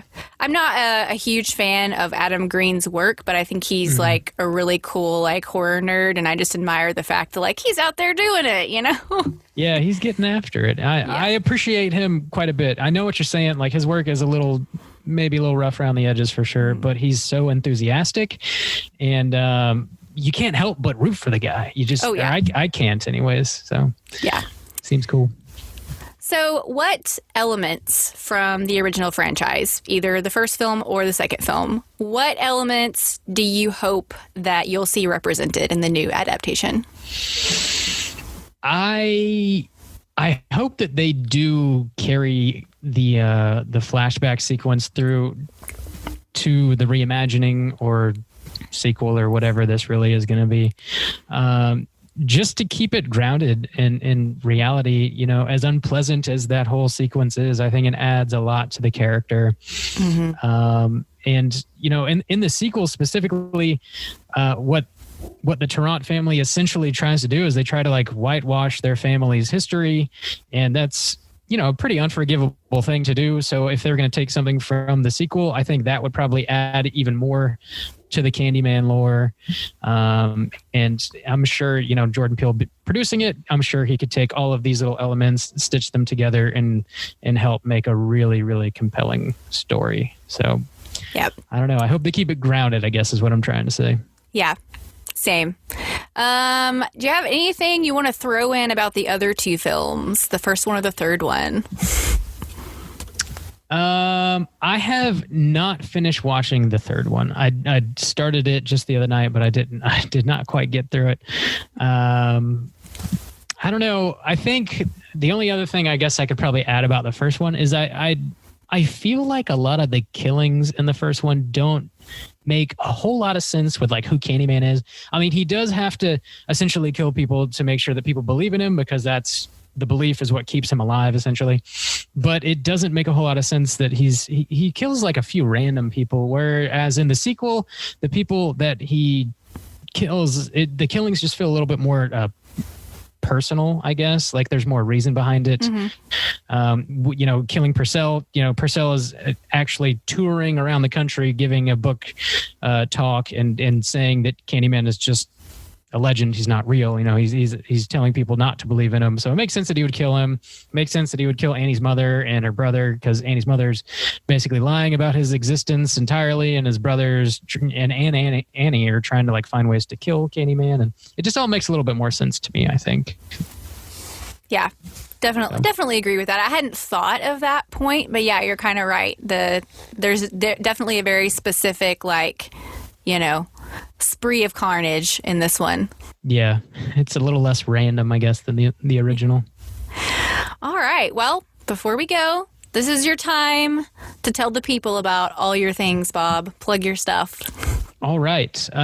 Yes. I am from the Straight Chilling Podcast. We're a weekly horror movie review show. You can find us pretty much anywhere you find your podcast: iTunes, Spotify, Stitcher, Google Play, everywhere. You can also find us at straightchillingpodcast.com. That's chilling with a G, by the way. You can find us at Straight Chilling Podcast on Instagram. We're on Twitter. We're on all the social media. We're on Facebook, YouTube. Just search Straight Chilling Podcast anywhere, and you will definitely find us. Awesome. What about your Let's Get Physical? Yeah, we do have a spinoff podcast. It's called Let's Get Physical Media. My friend Mikey and I, we basically just talk about Blu-rays, 4Ks, DVDs, stuff that's coming out, stuff that just went out of print. And it definitely has a horror genre focus. We talk about a little bit of other stuff too, but the vast majority of the stuff that we collect and discuss are horror movies. So you can find that anywhere you get your podcast as well. Let's Get Physical Media. Awesome. So that's it, folks. We are now 2/3 of the way through the Candyman franchise, and I have thoroughly enjoyed this journey so far. So be sure to tune in for the third and final installment coming soon. And Bob, thanks again for being with me today. Thanks so much for having me, Nicole. It was great. All right. Talk to you soon. All righty. Bye.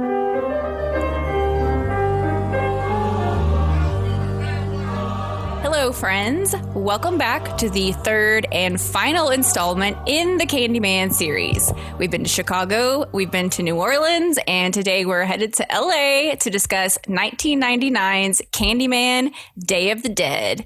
And I am happy to welcome my final guest from the Straight Chilling Podcast, Randy Gandy G. Landy. Ooh, best for last. Here he is. What's up? Not much. So Randy and I have one big thing in common, and that is we are both creative professionals. We're both graphic designers. That's true. And you've been kind of just like hip-hopping across the states. That's true, yeah. Hopscotching, if you will. Yeah. So as part of my fiance's job, she gets contracts all over the United States, and I went freelance full time for that, and have been for over 2 years, going on 3 years now. Just been sort of going to different parts of the U.S. and enjoying what I can. Well, right now, not very much, but enjoying what I can about the U.S. Different parts, and that's we were really. like we were ahead of the curve. We were like working from home in a dark office with Zoom calls before it was cool. That's right. Trend setting. All it took was a global pandemic to make it reality. Here we are. And so I was telling Justin whenever he was on, you probably don't even know this, but whenever I listen to Straight Chilling, usually you are the one that I agree with the most as far as like opinions and stuff. I'll be thinking something and then you'll say it. So I told him, I was like, it's going to be interesting to see how our discussion goes. And I'll be interested to see if you and I kind of have the same thoughts about this film. That's so funny. I can't imagine that Justin would be in any hurry to validate me as being more on the ball than him. But here we are. So let's get into it then. When did you first see Candyman 3? This week in preparation for this podcast. This one was kind of like lost to time a little bit. It seems like, I remember seeing it on shelves at Blockbuster because it was back in that era, but beyond that, I was not truly all that aware of it or anything about it. Yeah, I'm pretty much the same. Of course, I've seen the first one a lot of times. I'd seen the second one a couple times and just watched this one a few days ago.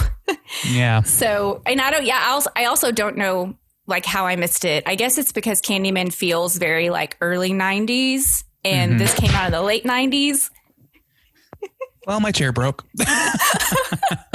Oh, okay, we're good. I was about to say, do you need to take a moment? No, we're all set. Sorry, that's just the kind of pizzazz I bring to the podcast. Setting the stage for this discussion. The screen's most brutal killer is back for blood. They say he came back from the dead. His hand replaced by a bloody hook. And revenge never tasted so sweet. Peele. They say you call his name 5 times into a mirror and he appears. Candyman. And when he comes, he'll be the last thing you ever see. Candyman. Hate generates hate. Candyman. Evil breeds evil. Candyman, be my victim. Candyman.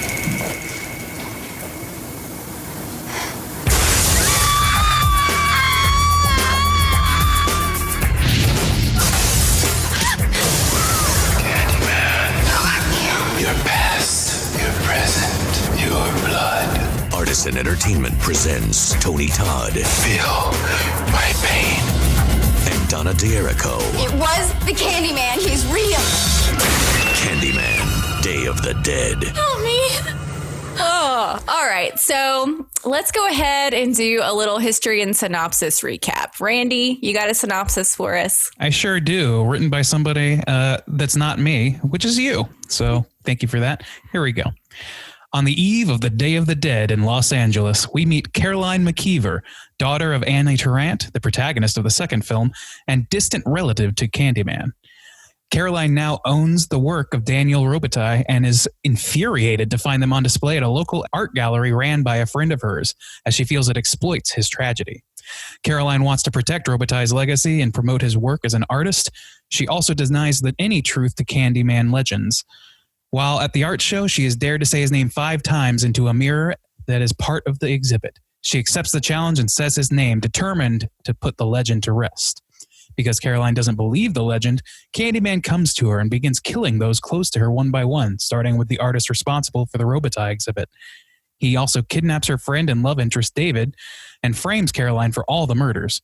Caroline is arrested, and a police detective is also murdered by Candyman while Caroline is in the car with him. This ramps up the investigation, putting her on the radar of Detective Kraft, who has already sexually harassed her and has no intention of bringing her in alive. After many twists and turns, Caroline ends up being kidnapped by a gang who worships the Candyman. They take her to an abandoned building and call Candyman in the hopes of sacrificing Caroline to him, but Candyman kills all of them instead. Candyman reveals to Caroline that her mother called him to give herself to him to protect her daughter. He implores Caroline to give herself over to him as well and join the rest of her family in death. Caroline refuses, fights back, and destroys the portrait of Candyman, which contains what's left of his soul. Caroline explores the building and finds David alive but injured. Caroline is then attacked by Detective Kraft, who tries to kill her with a hook, but he is shot by another suspicious detective who had been following him. Detective Kraft is held responsible for all of the killings, and the Candyman legend is put to an end. Ooh, and that doesn't even include everything going on in this movie. Yeah, they do cover a lot of ground in this one. Yes, they certainly do. So much like the second one, I couldn't find like a ton of production history on this movie, but it is co-produced by Tony Todd, which is always cool. I mean, he definitely like really owns this role and loves it. And it was directed by Turi Meyer, who has done like a lot of like CW type stuff, and the writer, same thing, a lot of CW type stuff. That so tracks. that, yes, it absolutely does. But one of the main things I want to talk about right off the bat is the actress who is the protagonist in this film. Yes, yes. The progression that we get through these films is as follows. So, of course, we get talented, strong, beautiful Virginia Madsen in the first one. Mm-hmm. And then in the second one, we get the mom from the OC. Is that really? I didn't know that. Yes, she is. That's the only thing I know her from. I'm sure she's done plenty of other things. But, you know, still believable as like a normal woman. Still somewhat pretty grounded. strong. Yes, yes. And then in this movie, we get, let's see, what is her name? Her name is Caroline. Donna D'Erico is sorry. the actress's name. Yes. And she was apparently a staple on Baywatch. Oh. She was a Playboy centerfold model. And she was Also married to Nikki Sixx. I don't know who that is. Oh, it's the bass player for Motley Crue. Oh, okay. See, I'm not in the hair metal stuff. Sorry. So, you know, I'm not here to like judge anybody's career, but we've come a long way from Virginia Madsen. Yeah, and it comes down to like the performance. Really, this is I mean, for being like, you know, a Playboy centerfold and featured on Baywatch and all that stuff, you know, they don't spend too much time like focusing on her body as much as you would expect. This is true. Like, yeah, which I was kind of like right from the get-go. I was like, okay, well, they've got a bombshell here. I'm sure they're going to use it to the full horror advantage that they do in so many other slashers. But they showed some restraint with that. And really, the issues are kind of centered around the acting for me. Yeah. Well, and I was definitely like put off that like the very first scene, like we have her like running around in like a little t-shirt and panties. And I was like, oh boy. I was like, okay, this is definitely what this is. But I will say that I actually found her a lot more likable than I thought I was going to. And I appreciate that they made her an artist, which they don't really revisit that. Like you see it at the beginning and that's kind of it. But she did kind of win me over a little bit. I mean, and I liked that she, you know, she knows her family history. She's embraced her family history. She's trying to like clear her great grandfather's, you know, name. So I did like all of that about her. Yeah. I mean, I think that you're right. Like she has more weight, like, and presence and more respectability than you kind of get the impression of in that first scene, because the first scene of this movie is what we find out is a dream sequence of her being attacked by Candyman and stabbed through the gut, which happens to just about every victim in this movie. The same style too. But anyway, yeah, so she's in her like not brawn panties, but her white t-shirt and panties and all this stuff. And they do find reasons to put her in that outfit a couple times. Yes, they do.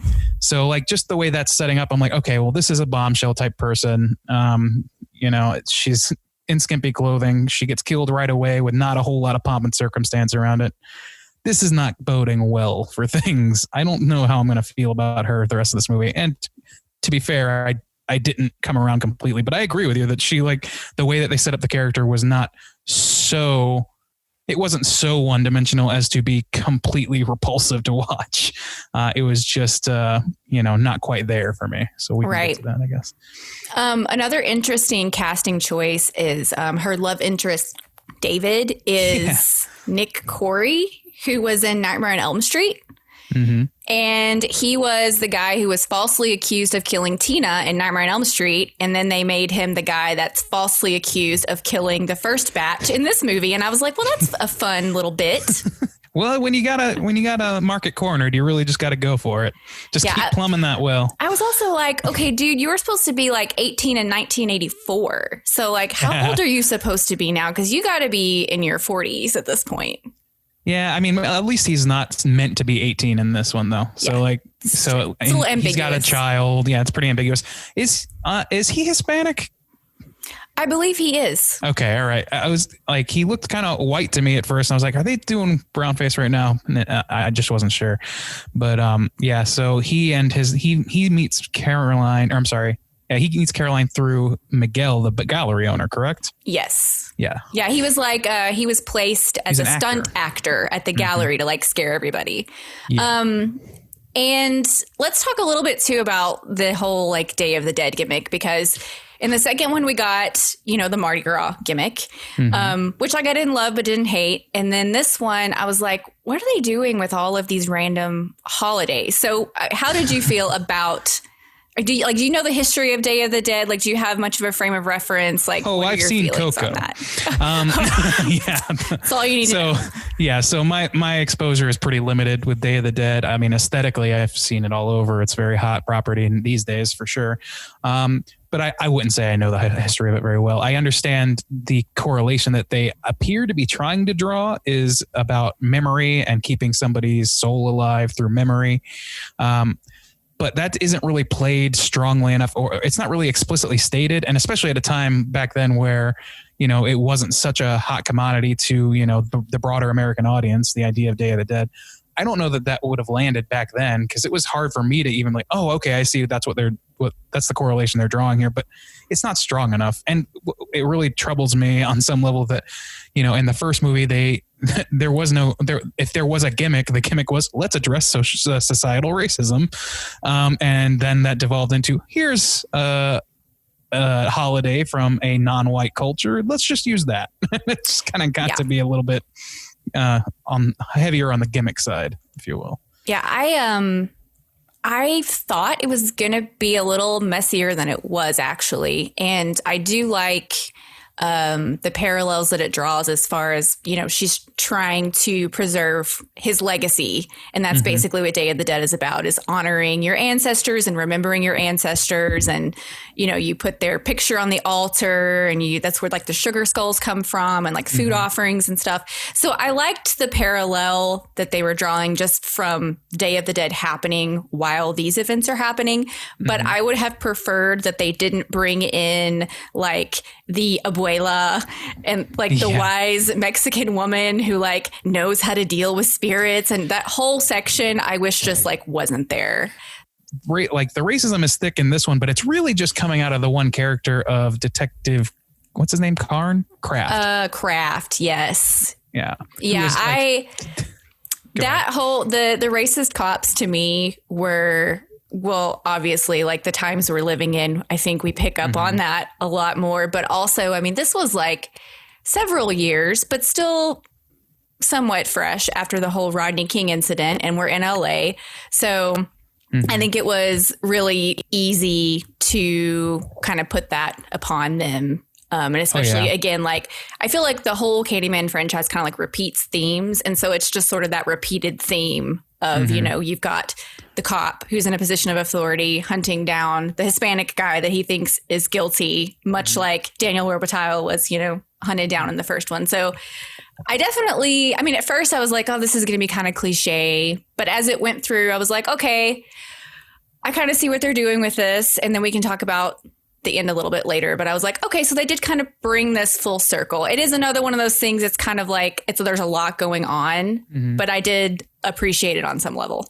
See, I mean, I kind of felt differently. I thought that to me it was, you know, it's not, you know, like you said, in the times we're living in now, we're like on maximum watch for this sort of thing. But even saying that, it felt like this was so on the nose. It's like, okay, well, we got to have an element of racism in here because that's part of what the series has focused on. And obviously with the first one, that was part of what made the first one a success, is that it's focused on that theme. But they just needed a vessel for all the reprehensible, like the worst case scenario racist cop is this racist cop. It's just not like a, you know, civil servant who hides it well. This is not somebody who's low key, might say something in the back room. This is a guy who's just dropping slurs to everyone. And it's like, this is overtly hateable character. I immediately distrust the film for like, why is this film trying so hard to get me to hate this guy? So I had a weird little journey with that guy. He's also sexually harassing Caroline. Yeah. Every time he interacts with her. Absolutely. So you're right. I mean, there is no attempt to make this a more complicated character. That is not a guy with depth. That's a guy with two strong impulses: racism and sexual assault, I guess. So. Yeah. And before we move on from just kind of the synopsis, I do want to say, because I feel like we've been like pretty kind thus far. This movie is straight up a mess. It's terrible. I mean, it really is. I messaged Bob and I was like, because he had told me, he's like, oh, I started it, but I didn't finish it. And he kind of didn't let on, you know? And so I messaged him and I was like, dude, I just paused the movie because I felt like they were wrapping it up and I have 30 more minutes. Yeah, man. Seriously, this movie drags because you just don't want to be watching it after a certain point. And there's one major critique and major thing, and correct me if I'm wrong, because I was looking for it. Did they use the Candyman theme in this movie at all? Oh. I don't think that they did.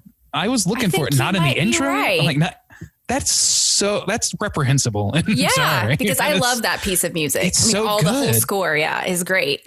It was such a good score. And, you know, I expect a diminishing returns on slasher sequels. It's just the name of the game a lot of the times until you get to the reboot era and things start, you know, I don't know, falling all over the place. But at the time, like, you know, you would expect this to have diminishing returns. But this is so much more rote copying from the second one than it is its own thing. And then to just extract some of those essential qualities like the score. I don't know what was the thinking behind changing the score. Because that would have been a really, really easy tie-in to like get you there, you know? Yeah, get you emotionally primed for Candyman as if at least that way you would be. And the thing is, they're not afraid of the legacy of the other movies. No. This movie embraces them wholeheartedly, and like it tries to build on them poorly, in my opinion, but it tries to build on them. Why not build on the like all of the aesthetics of the originals too? I don't get it. Yeah. You doubted me. And yet you call my name. Believe in me.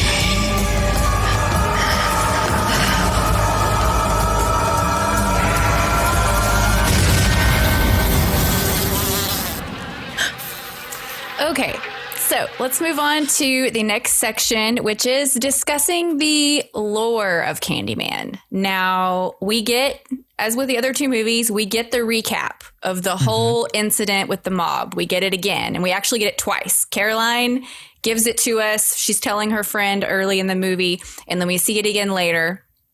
And it changes a little bit. It changes a little bit every time. In the first movie, we get kind of flashes of it. In the second movie, we get more of it with like more dialogue and more gore. And we get they add the whole mirror with the soul. And then in this one, I noticed that it's like nighttime and he's like tied, like strapped up onto it like an apparatus. He's not on the ground. And I was like, this is strange. And then I thought, well, it's kind of like a real life urban legend in that like, you know, the story starts simple and then like as time goes on and people like add their own details and add their own stuff, it kind of evolves into where it's not the true story anymore.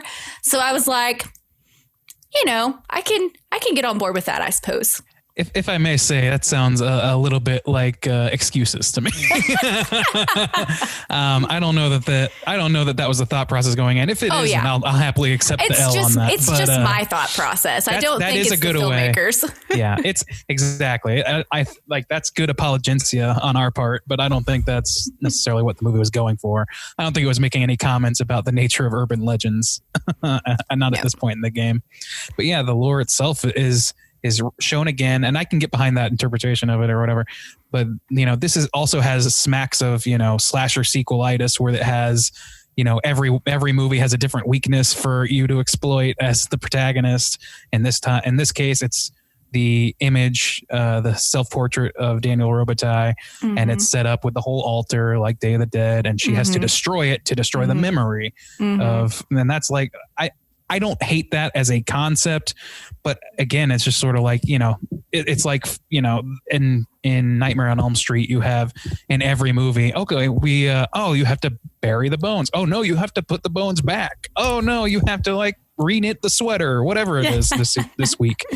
And it just feels like, okay, I mean, I understand retconning and all that stuff, and it's a slasher sequel, but still, it doesn't exactly, you know, hold up to scrutiny. I don't think. Yeah, no, it doesn't. And I did really like seeing his work, though, especially like in the gallery setting. And I liked that we got to see like a little bit of him and Caroline actually together. I mean, it was super cheesy, but I was like, it does make him a little more human. And that's something that I've talked to both Justin and Bob about, is how even though he is, you know, he's a slasher, he's a monster, he's still, there's like a little like thread of humanity with him throughout all of the films. And it might be because of that family tie. Yeah.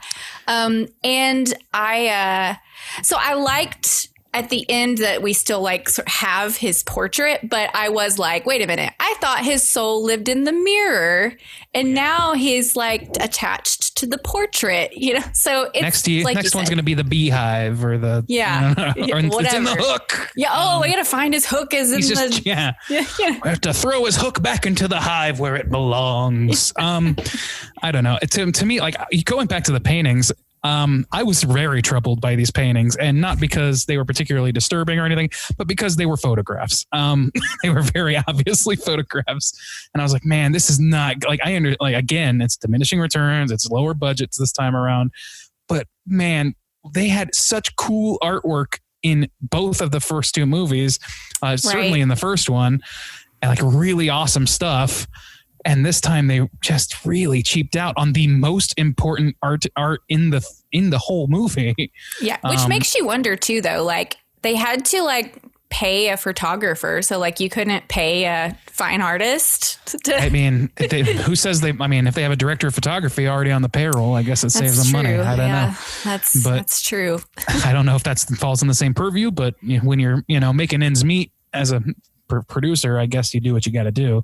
And, I don't begrudge that, but like just on an art level, it's such a wasted opportunity. You're going to show us Daniel Robitaille's actual artwork now, which we've seen in the past as being like certainly handmade and nice, but it's so plainly photographic. It's just it leaves a bad taste. In the second one, we get that big, like giant portrait of Caroline where she's like holding the mirror. And I can't remember if that one like painting wise looked any better or not, but I do remember that part in the movie where he like unveils it being kind of a big deal. So the second one, like it had, I would say like less interesting art, but it was still handmade art.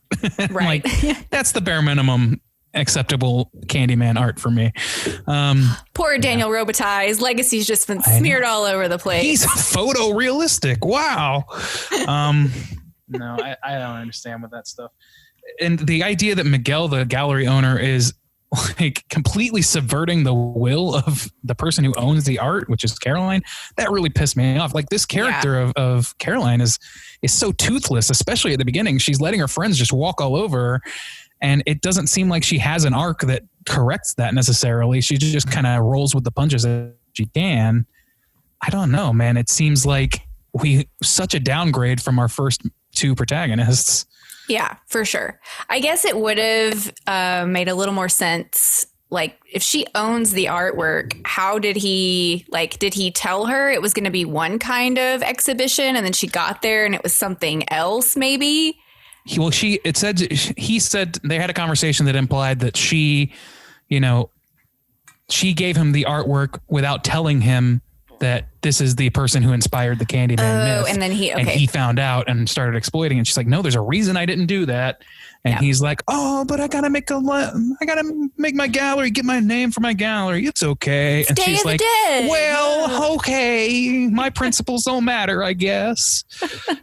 I don't know, man. Oh, another note about the lore is that, I'm not 100% sure why he's always trying to kill his loved ones, because in the first one, it's Michael Myers syndrome. Maybe, but it's like kind of ambiguous in the first one because like we find out that, it's Helen, his like reincarnated lover. And it's kind of the Dracula thing where like, did he just want to be with her again? And like he's seducing her to like just be with him again. But then in the second one, when he's trying to kill his great granddaughter, like that's a little like why? And then even in this one, so it's just like, is it because of like the evil act has turned him into a monster and like this is just all he has left now? And he was like robbed of a family and life. So now he wants them all to be with him in death, which by the way, carries over into the Day of the Dead theme. But I remember having that very distinct thought when he's trying to like entice Caroline of like, why is he trying to kill his like last family member? I don't know.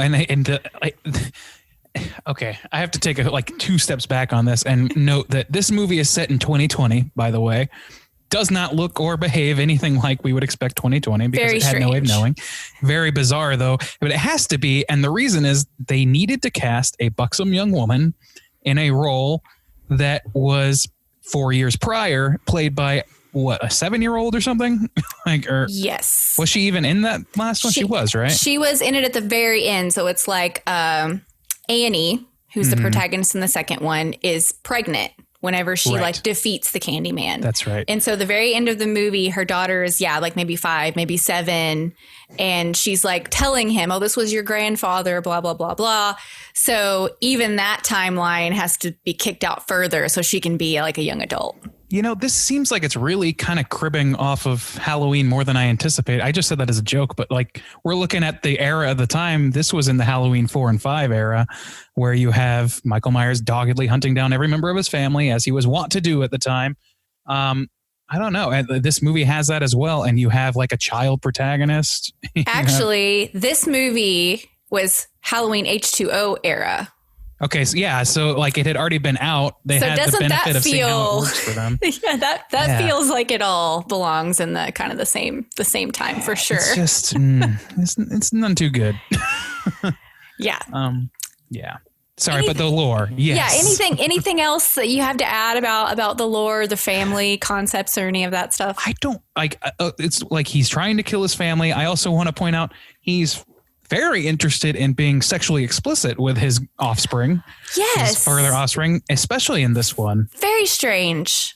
Like, again, it feels like if you want to have that happen, fine. If you want to have a buxom young woman as your protagonist, fine. Just don't have it be part of the family. Think of another angle and you're good. But this movie was dedicated to two things: cribbing off the other two heavily and putting in like a sexy woman as the lead role. And like, like I said, they didn't push that as far as they could have, but it wasn't very passionate about changing the story to match what they aesthetically wanted. Obviously, I don't know. The aesthetics all off in this movie. Entirely. And her name is even Caroline, which was Candyman's lover's name. Right. So like, that's a little not confusing, but like strange. I remember when I was looking up her name, I was like, oh, they named her that. And he's like trying to kiss her at the end. This script seems like a first draft to me. I got to be honest with you. It doesn't seem like it holds together on any real level. So did not have a talented editor, I would say, involved. Yeah. Or at least it doesn't seem like they had a whole lot of people except for Tony that loved and respected the character. I know, which God love him. Like, he's great. Yeah. He doesn't do a bad job in this. No. He's just misused, and going through the same beats as the first movie, but with a person who is related to him, who he's trying to be sexually explicit with, and then infusing in like one or two Day of the Dead style like ways of or lore nuggets in there in order to justify that setting, which they don't even really use that much. As you know what I mean? Like, no, which is interesting because that whole Hispanic culture, especially around Day of the Dead, like it's colorful and it's vibrant, and there's a lot of visual stuff that could have been pulled from that if you were going to lean into it for sure. And it's so weird because Candyman's African American, and that's like his whole story is specifically about that experience. And that's not the same. It's not the same experience. So I don't know what it seems like. They just kind of threw it in very haphazardly and really spent 10 minutes trying to make it work, found an angle that they felt like worked, and then just didn't put any more thought into it. I agree, because I felt that the New Orleans angle kind of naturally fit Candyman. Mm-hmm. And I think that maybe they were like, oh, well, we did the Mardi Gras thing. Yeah. What if we did another holiday? Like, Candyman's let's make it work. City. Yeah, let's make it work. And he has no ties to LA except for his offspring being there, right? I don't think he was ever like in New Orleans. He was raised there or something? Born there. Yeah. Born there. So, which makes sense, right? Like, that's not a far stretch at all. Yeah. I don't know, man. I don't know. Yeah. You are not content with the stories, so I was obliged to come.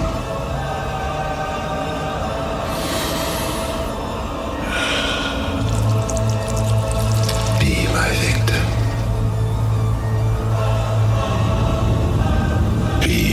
My victim. Well, let's move on to something a little more fun. Let's talk about the best kill. What was your favorite kill? Oh, which hook through the belly do I like best? No, I was going to say my favorite was Miguel's model girlfriend who gets eaten alive by bees. Ooh, that was probably my favorite, purely because it was as far as I can remember, like I can't remember any other kills that weren't somebody being stabbed through the chest or stomach with the hook from behind, usually when you aren't expecting it. They do that at least 3 times in this movie. So this is like the only unique kill in the movie, and that's been done in previous ones. So yeah, I guess it's that. If you can remind me of any that I've forgotten, I just don't remember any that are any more than that. Yeah, I struggled as well as I was watching the movie because the other 2 were really easy for me to pick mine out like right off the bat. But this one I was like, it does all feel kind of samey. I did like the bees, half star for Yabos. That's copyrighted. If you guys don't know what that means, you need to listen to more Straight Chilling. But my favorite one was when she was in the cop car And the cop is like teasing her, making fun of her, and like, nah, nah, nah, nah, nah, Candyman. Nah, nah, nah. Yeah. And all of a sudden he gets it like through the mouth and it comes through the back. That's true. There is a headrest. Yes. It was particularly gruesome, and there's blood and there's glass breaking and she's freaking out and she gets away. But I think part of the reason why I liked it is because he was like teasing her and trying to make her feel stupid and crazy. And then he gets it. Yeah. And like that guy, throughout the movie, he's like the second fiddle racist cop. And there's a moment there where I think maybe he's like, they're going to have him turn and be actually the good cop who is, not necessarily good, but at least the one who can be reached through reason and isn't constantly drunk. But no, like seconds after I had that thought, he started being like, oh, I'm afraid of the Candyman and stuff like that. It's like, okay, well, you just turned into every fourth grader's bully, so you gotta go. Gotta go, man. While we're talking about kills, I briefly want to talk about Candyman's look a little bit because it's something that I noticed. They streamlined it quite a bit. He's like in pretty much all black, because in the first one I feel like he had a little more flair. He had a little more color. He had that really big fur collar on his coat. It was like really striking. And in this one, it's all black. He still has the fur, but it's a little more toned down, and he's just like a little more slick. And I actually really liked that. I gotta say, I didn't register for me. I didn't really notice it until the very end, and I was like, oh, I kind of like this look.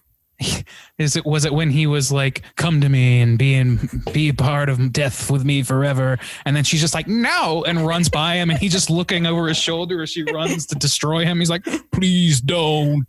There's definitely you get this scene where he like opens his jacket and he's got the rib cage and the bees. That's probably when I noticed like look at his jacket. It's kind of nice. So I love the more organic original Candyman. I mean, that's my favorite, but I liked this one as well. The thing that bothered me about Candyman's evolution from even in the second one is they kind of dropped the voice affectation that he had in the first one. He was really reverby and echoey in that first movie, and it was haunting. So like imposing. But then it just sort of slowly turned into Tony Todd just being Tony Todd a little bit, just being like, please come with me or whatever. I don't know. He just sounds like a math teacher or something at some points. Which, I mean, the man's got an amazing voice, but I think the people in that first movie definitely had a lot of vision and a lot of creativity and like knew what to do with, like you said, the art and the music and the actors. They didn't skimp.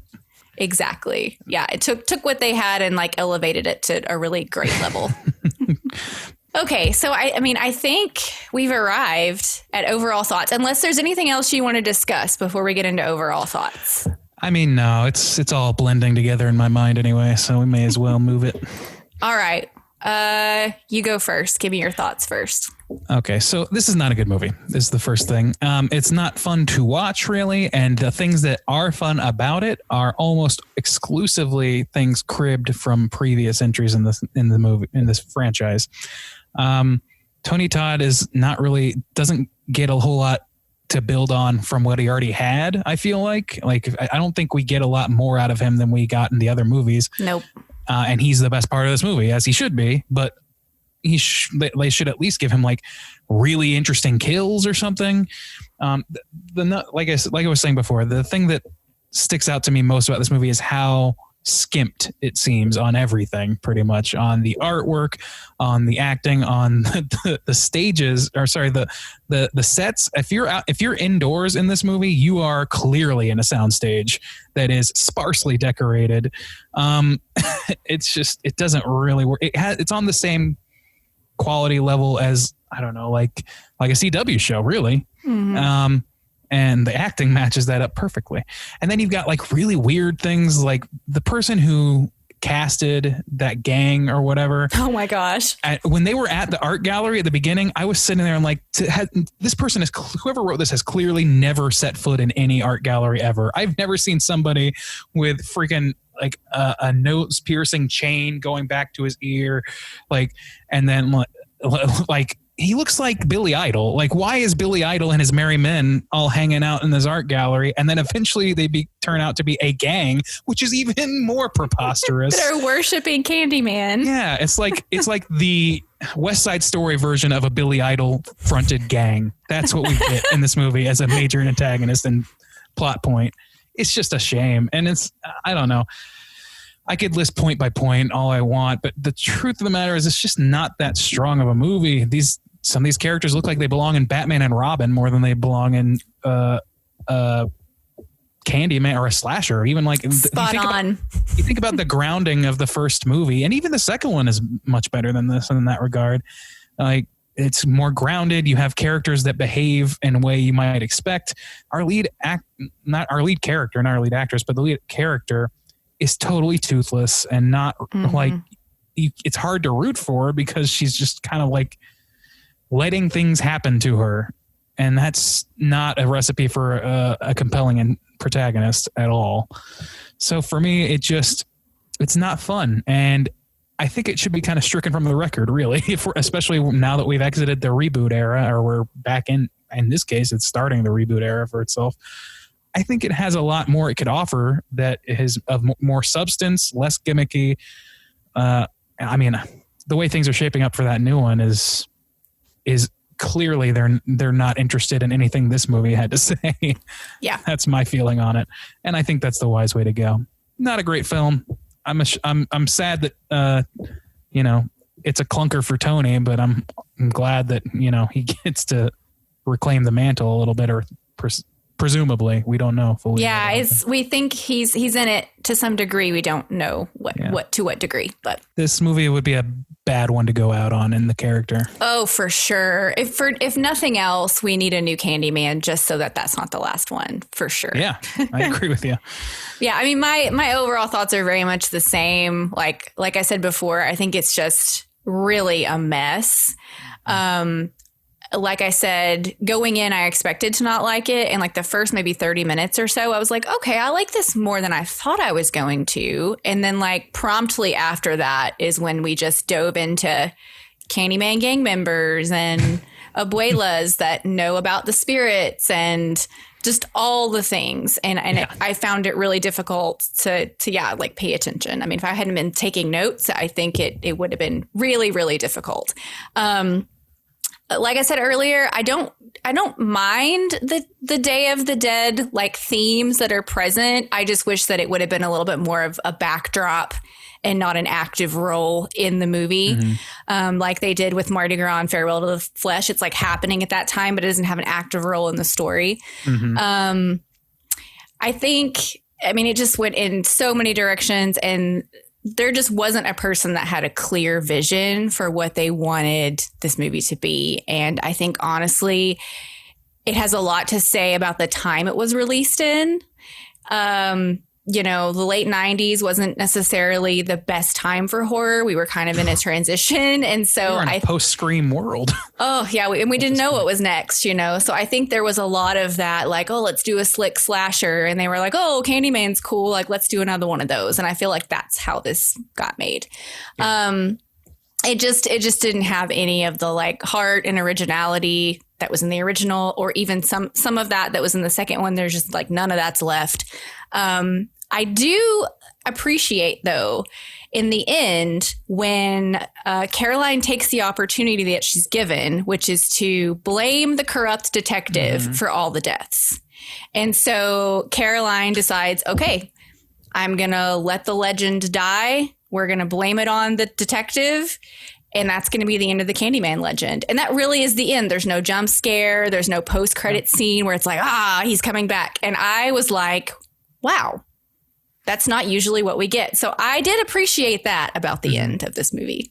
I mean, yeah, on scrutiny, again, it doesn't hold up for me. It's like the idea that, I mean, I understand, I get that is the arc. Okay, this is it's a good way of tying that character in and making him essential to the plot. I mean, it's the only reason why he was in the movie. Yeah, exactly. Yeah.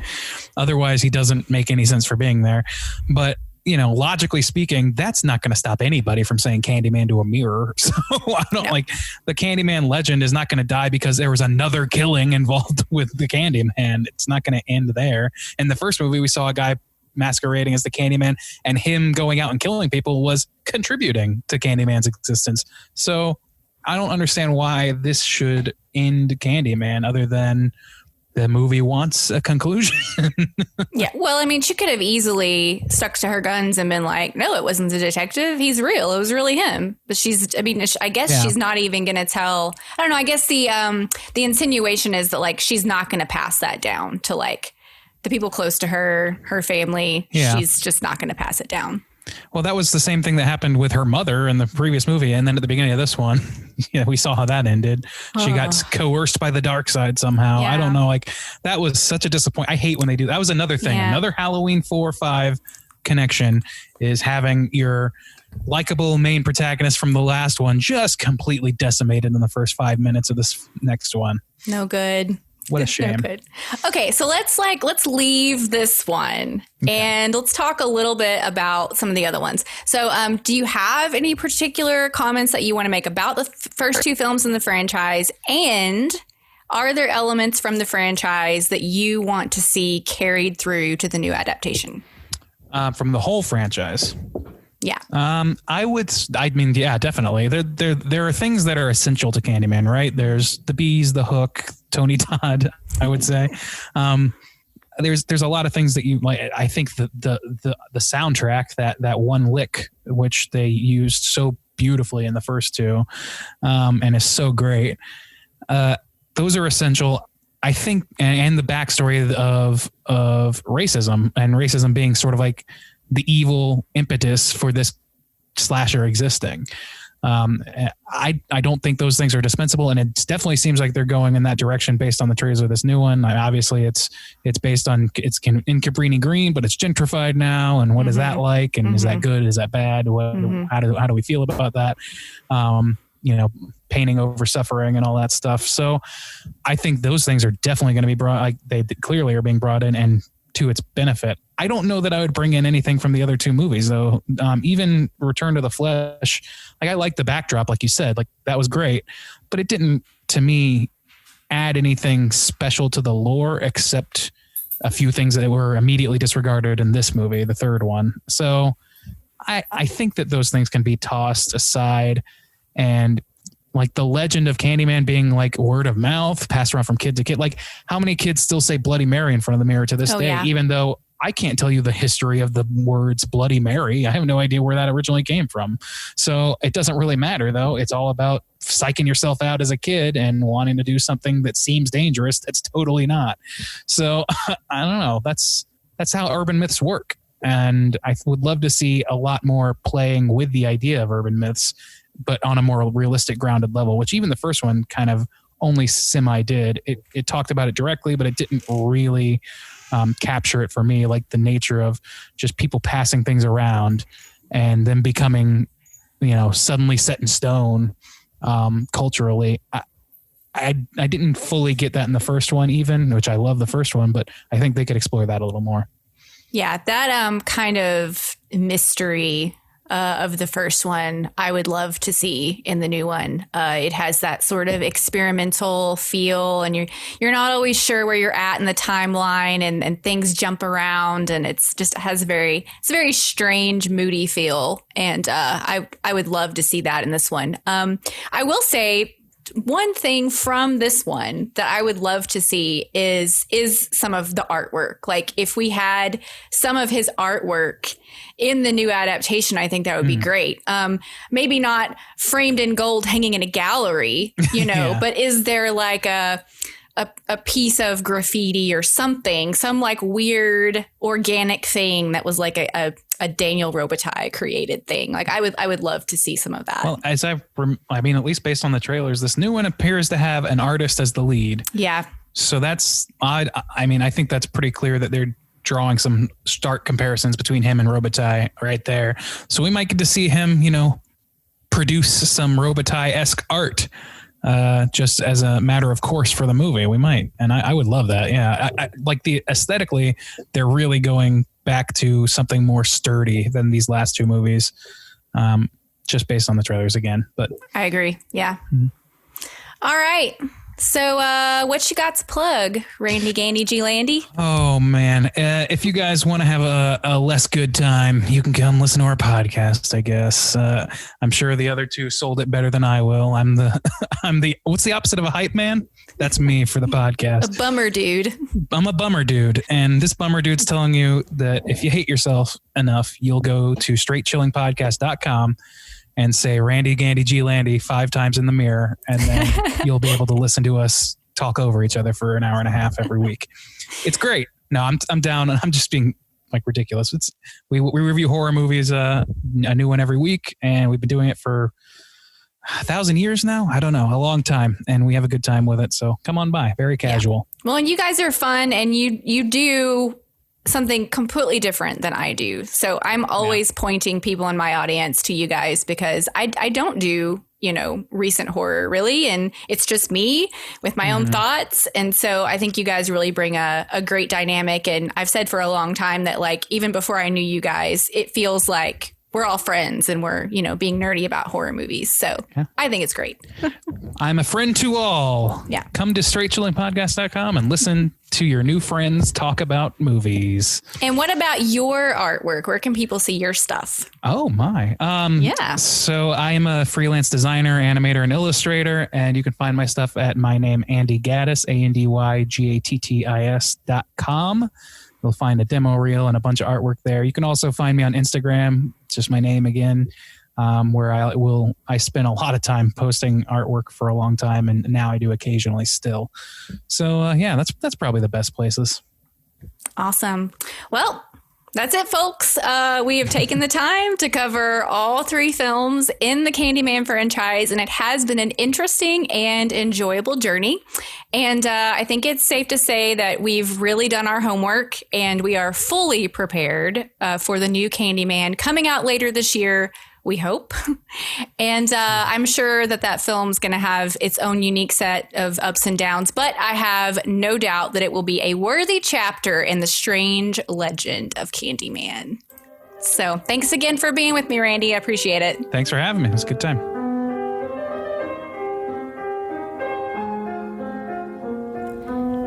Thanks for tuning in. I would like to say thanks so much to the guys at Straight Chilling for joining me on the series. For weekly horror review, both past and present, tune into the Straight Chilling podcast on your favorite podcast app. You can find links to their content in the show notes. And as always, rate, review, and subscribe to help other people find the show. Until next time, be mindful of mirrors and stay spooky.